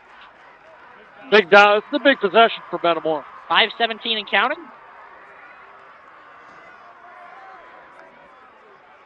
Frederick takes the handoff. He's going to run to the left. Pretty good. Get forward to about the 42-yard line. So a big, good gain there for the Redbirds. Brings up a 3rd and about 5. It's a pickup of about 6 yards. Gain up to the 42. 3rd and 5, Metamora. That's a big down for Metamora right there. Metamora's faced with another big 3rd down here. See what they can draw up offensively here. Simmons, Schreers on the close side. Frederick in the backfield. Shooter across in motion. Hartnett takes a snap. They're looking for the bubble screen again, and this one goes backward. Now you got a punt. Pass complete by the Redbirds. Lots of 3, maybe 4 on the play. Number 1, Seth Carball with the stop. A gain of 2. 4th and 9, Metamora.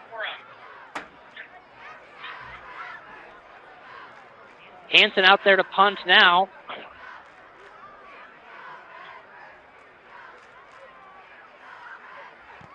And it's blocked again.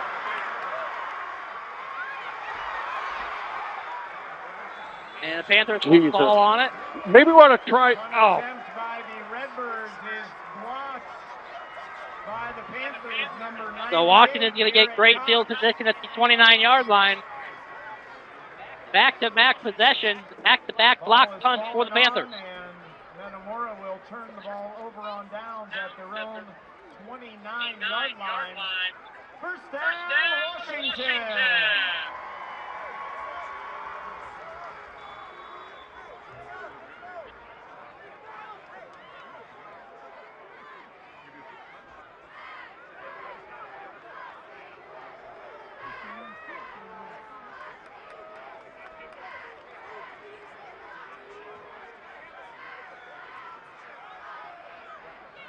Stewart drops back to throw, wide open, touchdown, Washington. A.J. Jones was wide open, no one near him, and he's in for the touchdown. number 81, A.J. Jones. That makes the score now Washington 29, Metamora 16.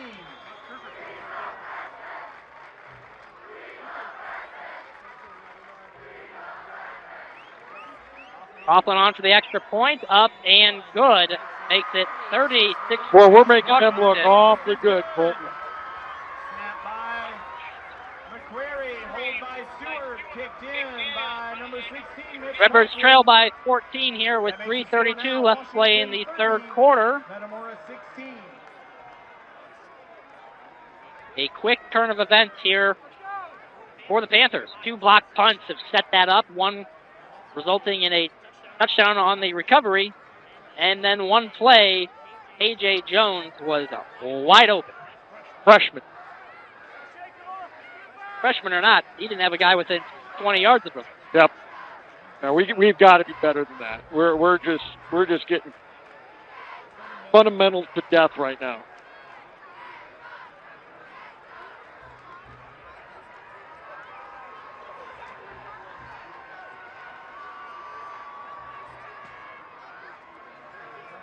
Washington came out with a lot more intensity than we did.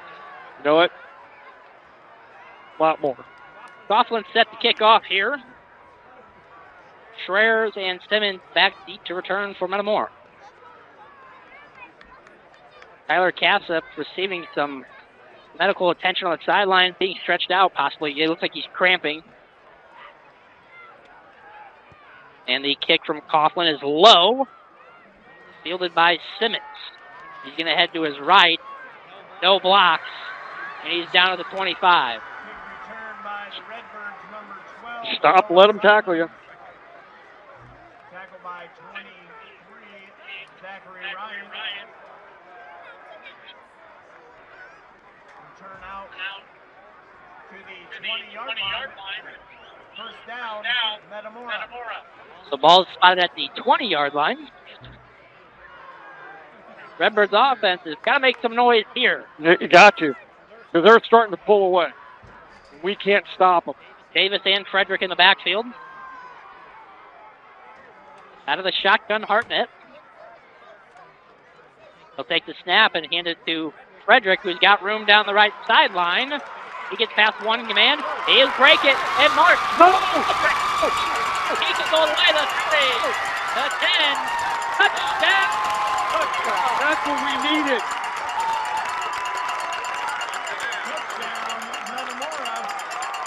Mark Frederick breaks it off 80 yards and takes it to the house. 80-yard touchdown run. That makes the score now Washington 30. Makes it 30-22. And what? Wow. Likely they will go for 2 here. Yeah. That just got some momentum back. And flip the script there in a heartbeat. And great awareness of the sideline and where he was at, too. The Washington players thought he was ready to run out of bounds and before he cut it back. Put his foot in the ground and cut back to the middle of the field. There was no one there. Hartnett, backfield. He's going to keep it. He's going to go up the middle, and he's not going to get it. So a stand by the Washington defense keeps this game 30-22. 3:10 left to play here in the third quarter. Short of the goal on the quarterback keeper. Number 5, Eli Bear with that stop. Bird's got to get a stop, Colton. Got to get a stop. Metamora 22. Well, defensively now, they have a chance to put Washington in their own territory and make them work a little bit for it. And they haven't worked really for their last 2. No, not at all. You had a defensive miscommunication there that led to the touchdown from Jones.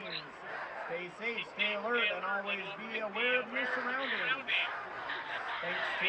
But we've got 3:10 left here in the third and still 12 minutes left to play. Got plenty of time. Plenty of time. And the good news for us here is this kick probably isn't going to get blocked here.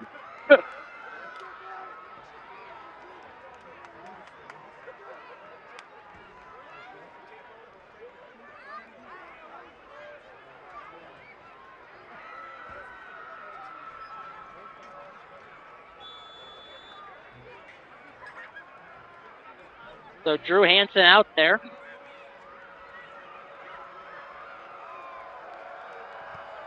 And he's going to put this one deep. Jones grabs it, and he runs into Redbird defenders up around the 15-yard line. And Metamora will make a stand. Wow, maybe we got some momentum now, Colt. Maybe we got some momentum. Ball will be spotted at the 15-yard line. First down, Washington.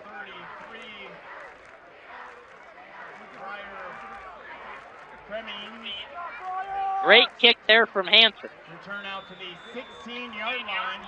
First down, Washington.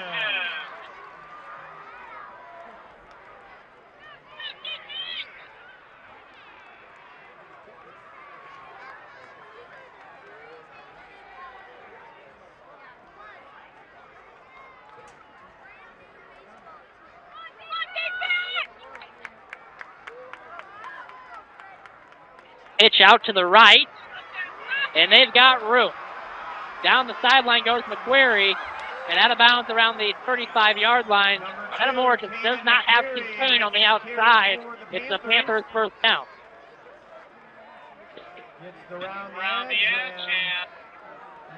That's a pickup of about 19 on the run by McQuarrie.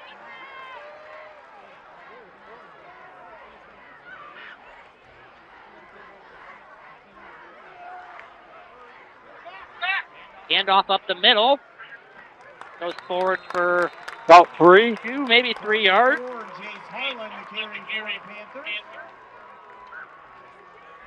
Brings up second and about 7 now.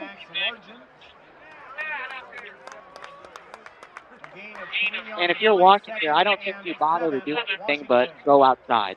And I think we're scrambling to make some type of adjustment, some type of containment fix on the sideline, and it's going to have to be made soon. The DBs are going to have to come up on run support. That's all there is to it. When they see that outside, they've got to come up on run support. Stewart's going to keep it. He's got blockers down the sideline. It'll be a foot race to the end zone. Stewart on the sideline. Bartman there. He's going to cut it back, and he'll be down around the 6-yard line.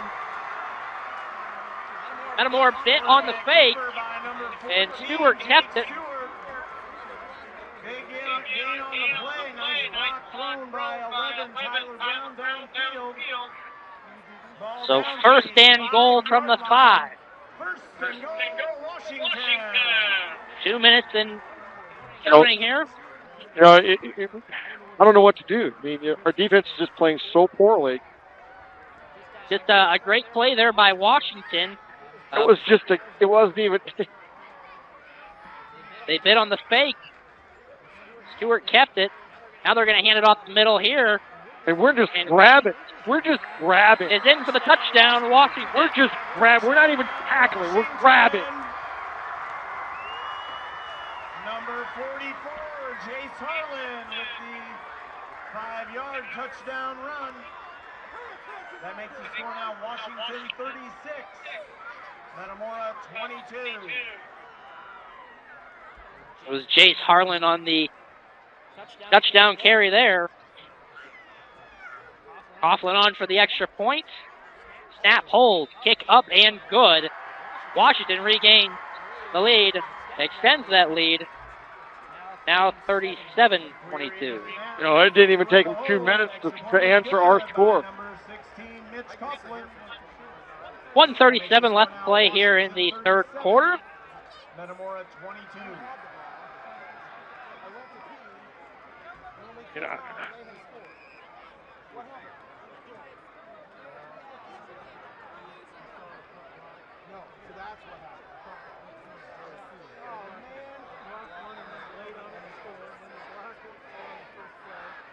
As quickly as Metamora just gained the momentum, Washington takes it right back, and it's a 15-point lead.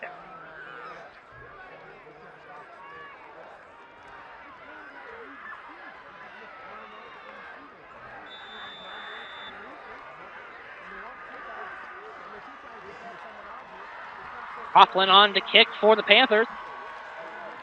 Schreers and Simmons back deep for the Redbirds. This one's pooched up the middle. I believe that's U-File with it. They're going to cut it back up the middle and down at about the 39-yard line. Luke U-File with a big return for the Redbirds. Gives Metamora good field position here to work with. See what the offense can do and maybe break off another long touchdown run here in the last minute 30 remaining in the third quarter.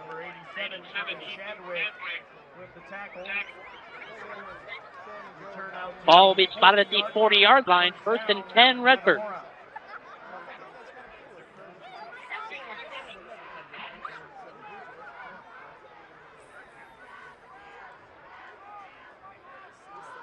Frederick in the backfield, along with Davis. Snap here. Hartnett's going to roll out. He's going to look down the middle. Incomplete.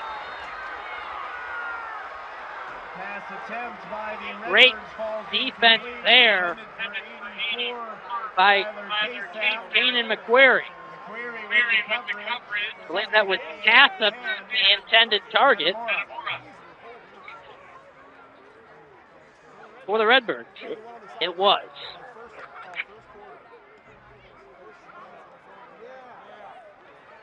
Hartnett had a few options, but most were covered there and tried threading the needle to Cassup.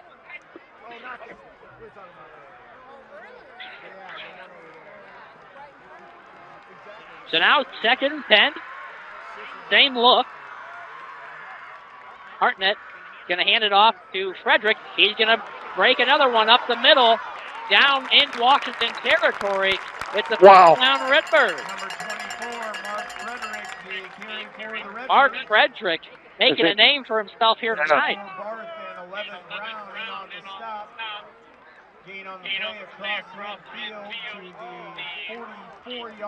Down at the 44, it's a first down Metamora. 107 and counting. Schreer's on the close side. Simmons had it heading out to the left. Davis and Frederick in the backfield. Under a minute to go. And a flag is on the play. I believe 12 men on the field again. By Metamora, they broke the huddle with 12. Penalty is a substitution penalty against the Redbirds. 5-yard penalty will make it 1st and 15. Well, that'll move it back. 1st and 15.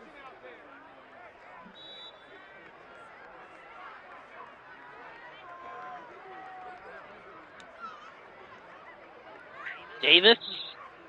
Simmons in motion.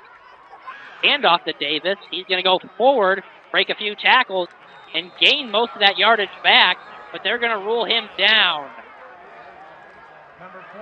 The side judge has ruled Davis down. Pretty nice. Pretty good run. Picked up 6 yards. 6 yards. Makes it 2nd and 9. 2nd and 9, Metamora. Good angle here from our field camera. Should be the last play of the third quarter. That's U-File in motion. They're going to look to pass. Hartnett's going to keep it. He's going to try and run with it. He is. And he'll get out of bounds around the 37-yard line. That's a pretty good job by Hartnett. Great job by Hartnett. Gets out of bounds, but that's the end of 3 quarters. Metamora trailing 37-22 to the Panthers.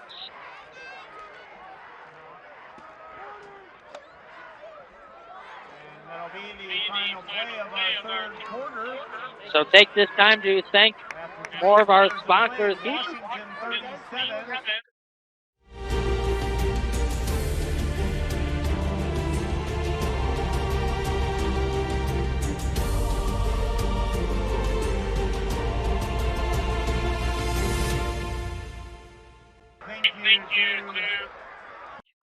Central Illinois, you asked for it and we listened. Germantown Grill is growing, adding more dining space and a private gaming area featuring games powered by Gold Rush, the gold standard in video gaming.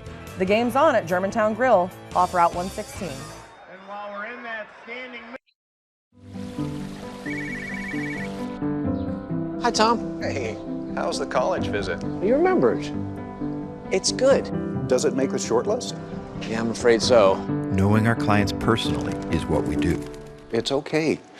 This is what we've been planning for. And with over 13,000 financial advisors, we do it a lot. It's why Edward Jones is the big company that doesn't act that way. For financial strategies and one-on-one advice, contact Kevin Kyle. So 3rd and 4 out of the break. Simmons across in motion. Hartnett takes the snap. He's going to keep it up the middle. Oh, his own man. Yeah, but he got the first down. First down, the most important part. Keeps it moving. It looks like we've got a Panther down on the field.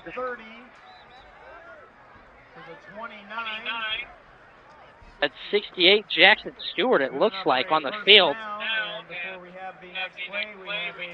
We'll take this time to thank more of our sponsors.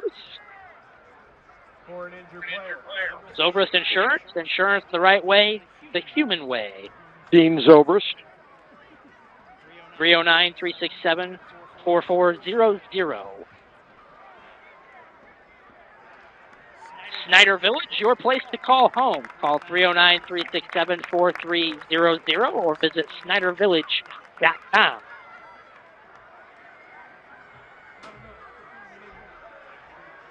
That was 98. 98. That's Garrett Cox. Very hard to read the numbers from up here, especially with those interesting camo jerseys. Yeah. Washington. Interesting might be the best way to phrase that. So 1st and 10 out of the break. At the 29-yard line. Davis, along with File in the backfield.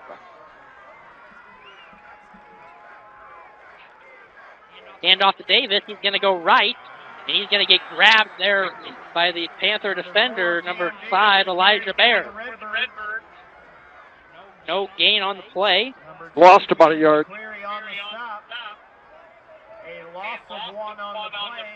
They will make it a loss of 1, 2nd and 11.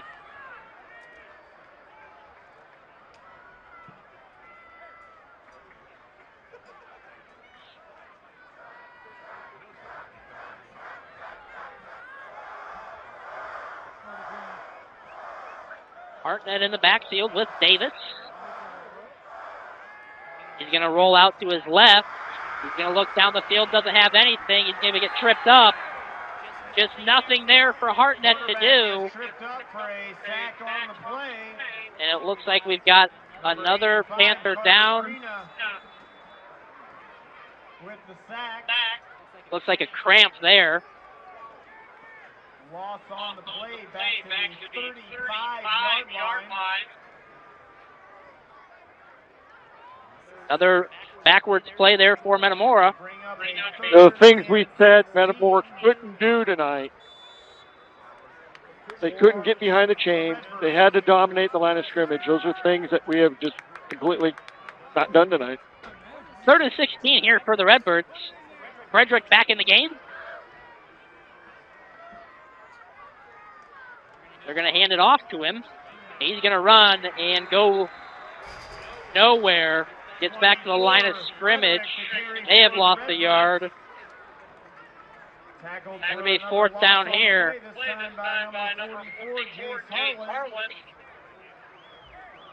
Lost back to the 37. Loss of, I believe, 2 there.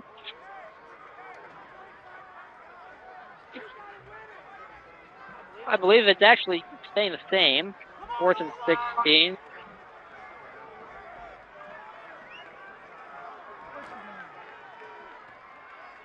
They're going to throw it down the sideline. Incomplete. It'll be a turnover on down. Hartnett didn't get it far enough for Schreier. Coverage on the play by Bart.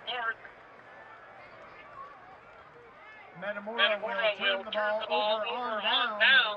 First down, Washington. 10:03 left play here in the game.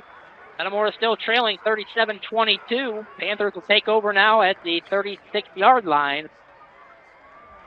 But this Metamora defense, to another test.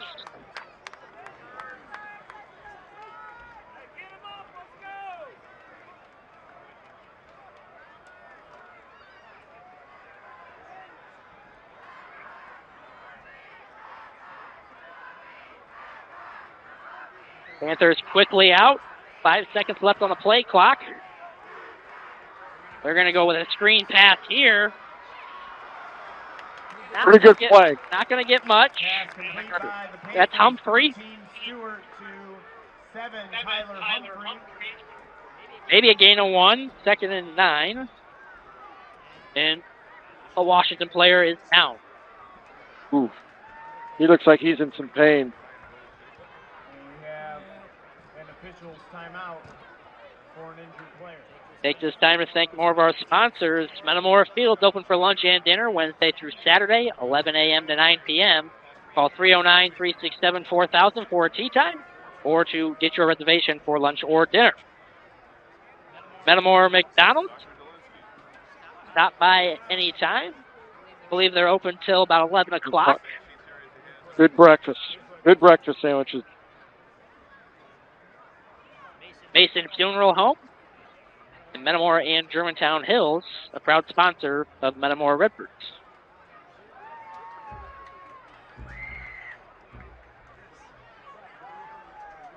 Martin Sign Service, Greater Peoria's digital sign experts. Visit martinsignservice.com.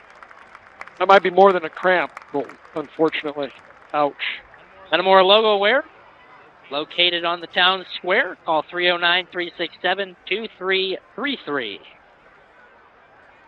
Yeah, at the end of that play, he was kind of hung up pretty good. I think they kind of hung him up to dry, and someone laid a pretty good hit on him. They're actually going to give him 2 yards, 2nd and 8. Here for Washington. They're going to send McQuarrie in motion. Stewart's going to keep it, and a few tackles there. 16. That's Cam Nichols. Cameron Nickel with the tackle there. Makes it 3rd and about 3. Got to get a stop here, Colton. Got to get a stop. Shoot it in on the tackle as well. 3rd and 3, Washington. Just over 9 minutes left in this game. Redbirds could use another turnover.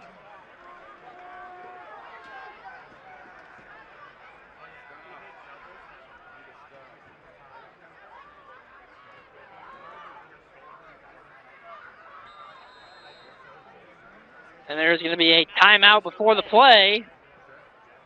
And before we have the 3rd down. Timeout, Washington. Timeout taken by Washington. Again, a reminder that our next home game for the Varsity Panthers will be our homecoming game on September 20th. Corey's Grill and Bar. Call 309-383-4551. Parade will start at 2 p.m. Down at the Washington Park District Building. Kirby Food in Metamora. Open 7 days a week, 6 a.m. to 9 p.m. All your grocery needs can be found at Kirby Food. Goodfield State Bank. You can find them at goodfieldstatebank.com or their Metamora location, 309-367-2345. Here to serve you for all your financial needs. They get back to the game here. Brings up a pivotal 3rd down for the Panthers. 3rd and 3, Washington after the timeout. They're going to bring out the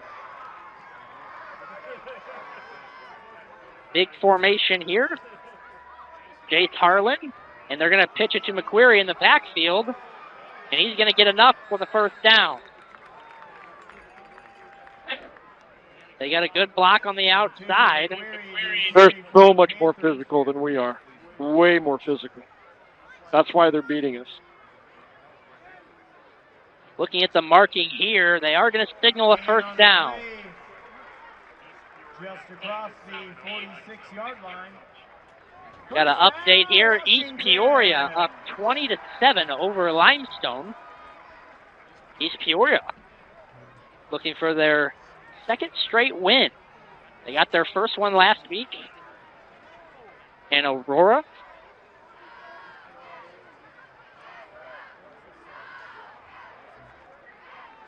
.8:17 and counting here.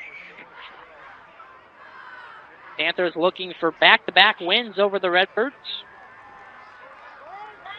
Last year on this field. Stewart takes the snap, hands it off up the middle. Harlan piles forward to the 50-yard line. Gain of 4 on the play. Tackle by 16, Cameron Nickel. Gain up to midfield, 2nd and 6, Washington. 2nd and 6 here for the Panthers. Redbirds making some subs.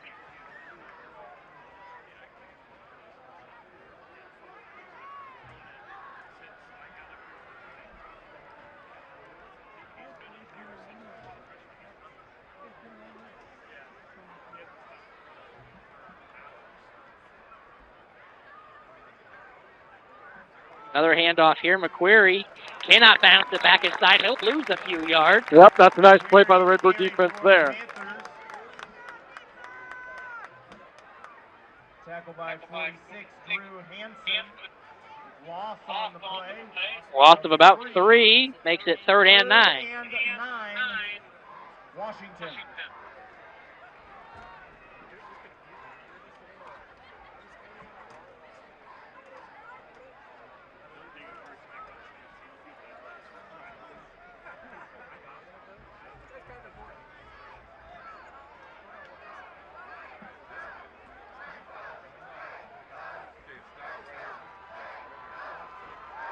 They're going to look out. Stewart scrambling. He's going to throw it down the sideline. You can do that. He's outside the tackles. You can do that. Incomplete. Attempt by the Panthers falls incomplete. So it'll bring up 4th down, and they're going to bring out the punt team. Washington.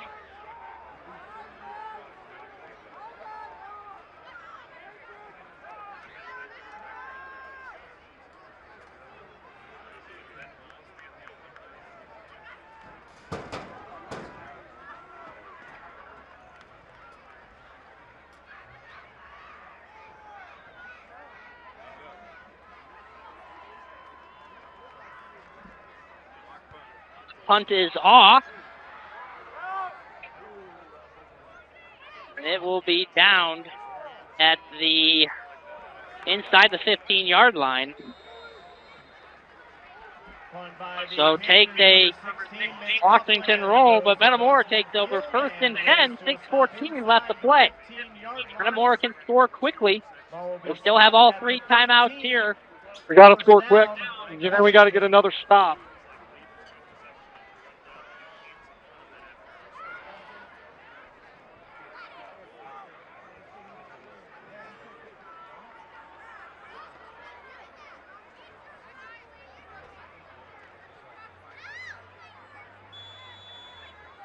Hartnett and the Redbird offense out there. Bartman, Simmons on the close side. Schreers on the far side. Davis in the backfield with Hartnett. Hartnett takes the snap, drops back, screen pass, tip, incomplete. It was there for the taking. If it wasn't tipped, likely would have had room there, but a good job by the Panther defensive line to get a finger on that one. Metamora.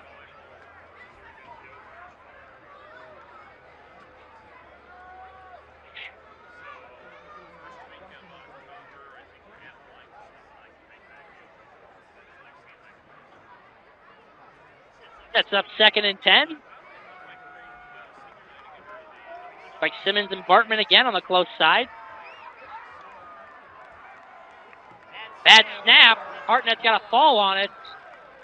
Loose ball on the snap. Metamora's going to lose yardage here. Can't tell if that one just didn't get up in the air or if Hartnett tried to leave early. Yeah, a little bit of a lower snap there. That was pretty tough to handle for Hartnett. That's Ryan Vogel down on the sideline for the Redbird, or for us, excuse me. brings up 3rd and 16 for the Redbirds. 5:35 and counting left.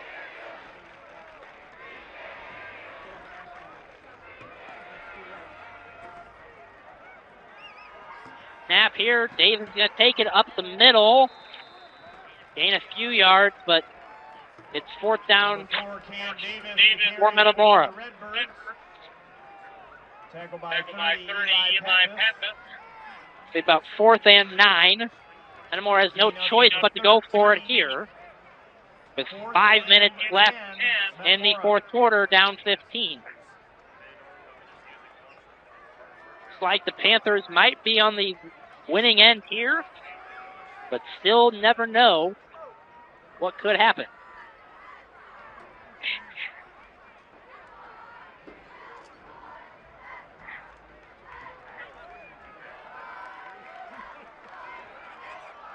Hartnett drops back.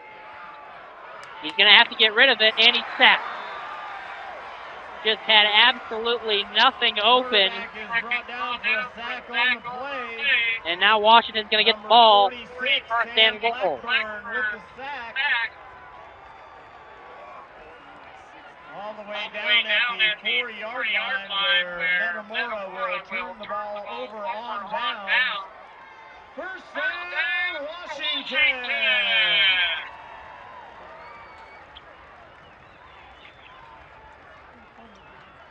4:30 left on the clock. It's going to be hard to find a Germantown Grill player of the game, isn't it? Have to look at the stats. At the conclusion of this one, Washington can punch this one in and put this game on ice. Yep. Jake Stewart comes back out for the Panthers, the senior quarterback. And he's going to keep it himself, and he will walk into the end zone. That's Touchdown. Look, there was nobody out there. There was nobody there. Quarterback keeper by number 14, Jake Stewart. Jake Stewart on the 4-yard carry. Score Washington 43. Metamora Makes it 43-22. The extra point coming from Coughlin. They'll double us up.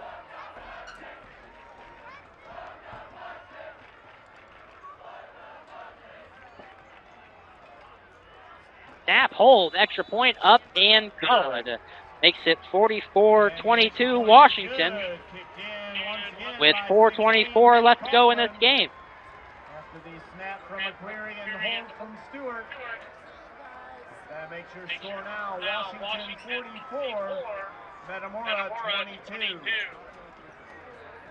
That is way more physical than us, Colton.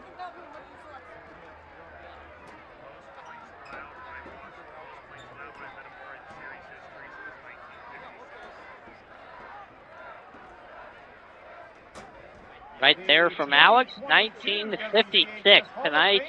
Both points allowed since 1956 by Metamora against Washington.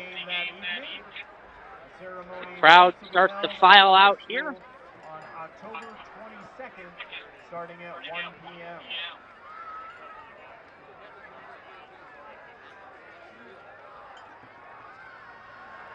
Overall, I would just say you could see Washington been challenged more. They might have lost those first two week 1, week 2 games, but they've faced some better competition. They've been through the gutter, and you can see it.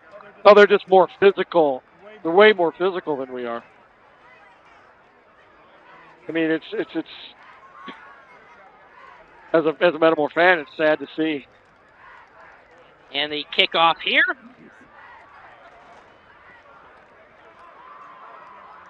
It's 18 on the return for Metamora. Nick Vespa, he'll get up around the 30-yard line. Redbird offense going back to work, down 22. Number 18, Nick Vespa with the kick return for the Redbird. 25, Jacob Walker and Kate Noel with the stop. Turn out to the 30-yard line, first down, Metamora. Hartnett snap, handoff to Davis. They'll go forward and gain a yard, maybe two. Cam Davis to carry for the Redbirds. Fair and Harlan in on the stop. The clock continues to wind here. Under 4 minutes left playing this game. We were tied at 16 at the half, and this second half has been all Washington. 2 block punts, a safety as well in the first half. There's 3 plays. You can sum it up for Metamora. Hartnett takes the snap, drops back. Doesn't have much again. He's going to have to scramble again. He's going to get out of bounds. Maybe another gain of yard or 2. Our line they're rushing 4 guys, and they're beating our 5.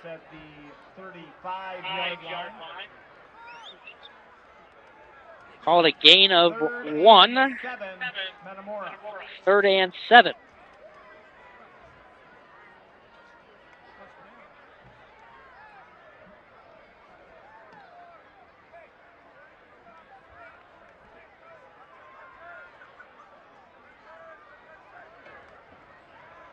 Hartnett drops back.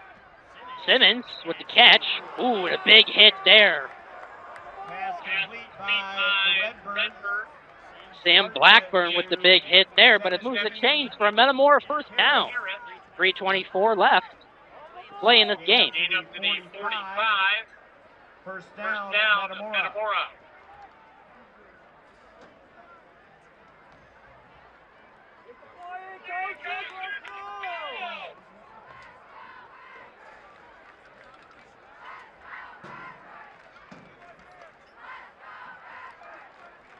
About 3 minutes left as Hartnett takes the snap. He's going to keep it and get nowhere. They'll probably lose a yard on the play.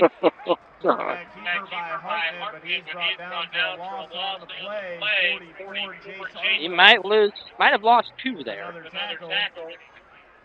Loss of 2, second and 12, Metamora. 2nd and 12.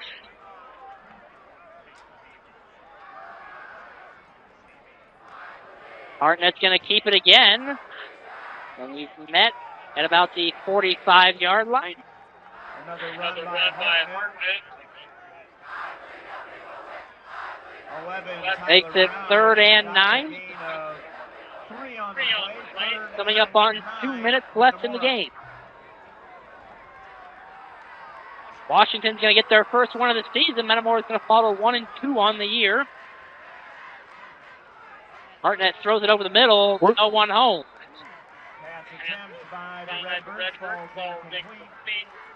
Pass underthrown. Peyton Morris been the intended receiver. 4th and 9 here. Next week, Metamora returns home. Take on the Morton Potters. And the week after that will be homecoming with Canton coming to town. Schedule does not get any easier for the Redbirds.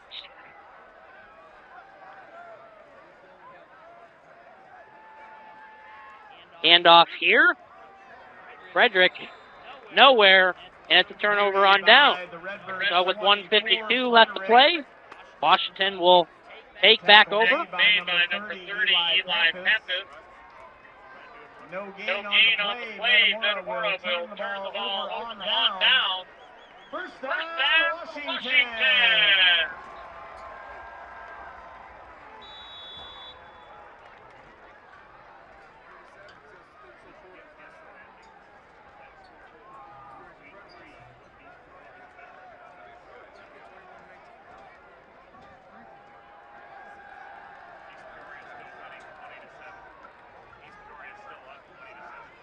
Metamora is still up 20-7 over Limestone. Stewart going to hand it off up the middle. Big hit there. Harlan on the carry.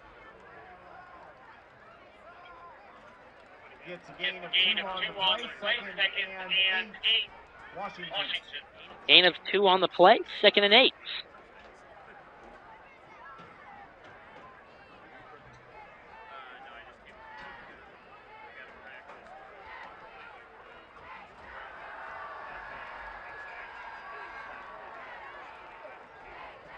Washington going to wind down the clock on this one. And they'll get out of here with their first victory of the year. Two tough tests in week 1 and 2.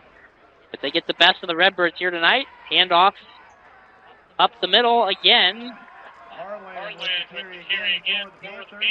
Gain of about 2. We'll make it 3rd and about 6. Under a minute left. 3rd and 5, Washington. Panthers will likely be able to take a knee here, and that will do it. Yep, that tonight. should do it.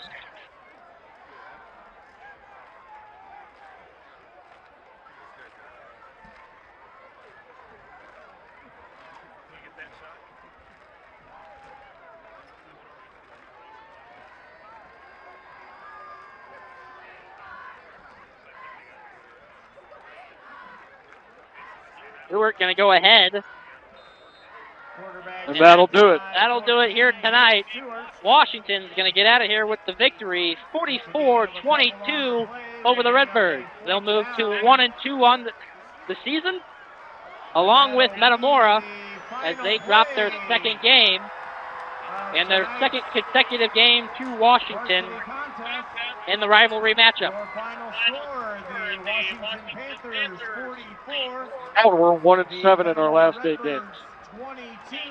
Tough streak here for the Redbirds as of late, but we will step aside, and when we come back, we'll have our Germantown Grill player of the game and a talk with a head coach of the Redbirds, Jared Grebner. A couple of weeks from tonight for our homecoming game against the Limestone Rockets on September 23rd.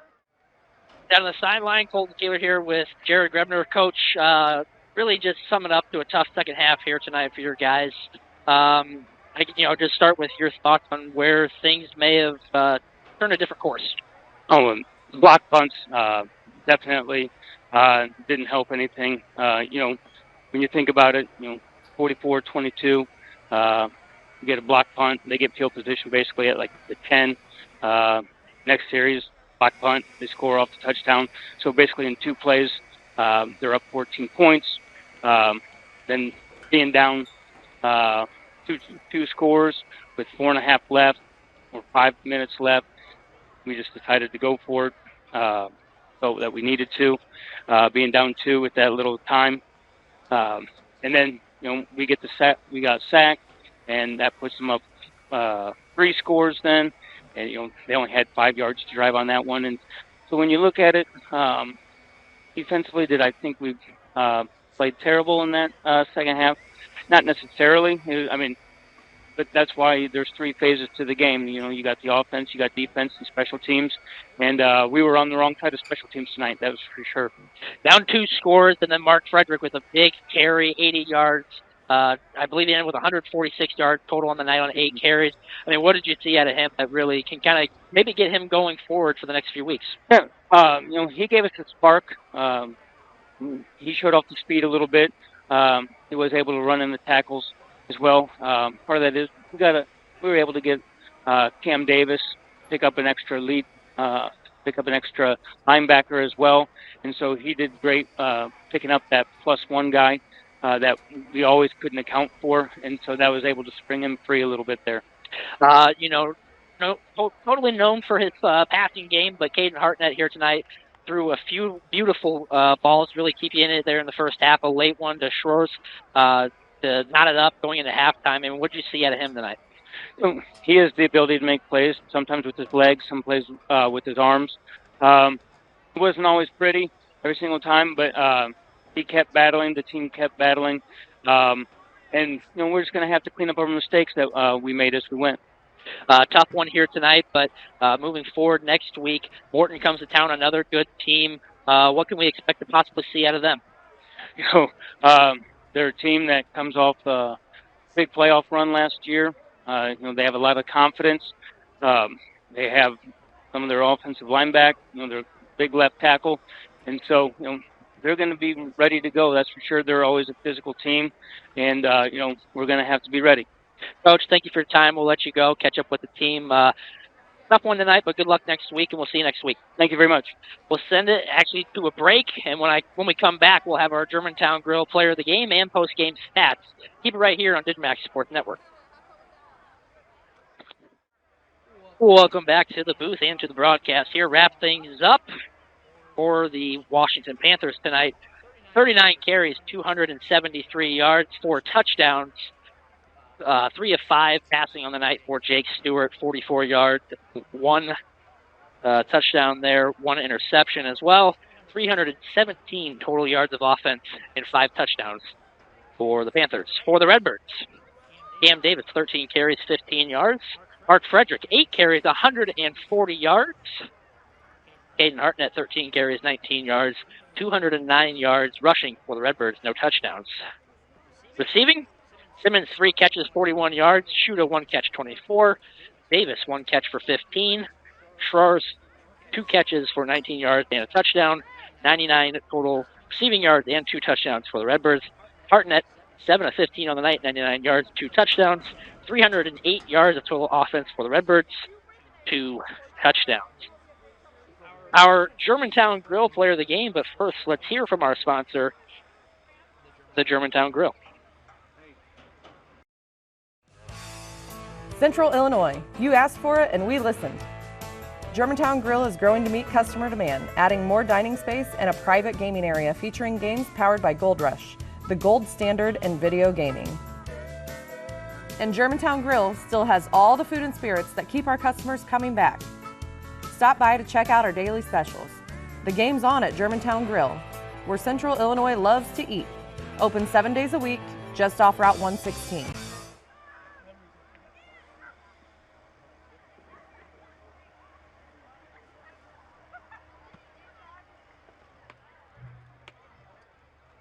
Our Germantown Grill player of the game goes to Mark Frederick. Frederick with 140 yards, as I just mentioned. He broke off the long 80-yard touchdown run for his lone touchdown of the night. So Mark is our Germantown Grill player of the game. Make sure to stop by the grill after the game for any food and drink that you may like. Final score here tonight, Washington 44, Metamora 22. Redbirds fall to 1-2 on the season. Back home next week against the Potters at Malone Field. So head on out for a 7 o'clock start to that game. But for Scott Kirker, my partner, Ryan Vogel down on the sideline, Tom Hagan, my cameraman, everyone back at MTCO, Neil Hagan with some help tonight for the technical difficulties. This is Colton Kaler signing off from Babcock Field. We'll see you next week back in Metamora at Malone Field for Metamora and Morton.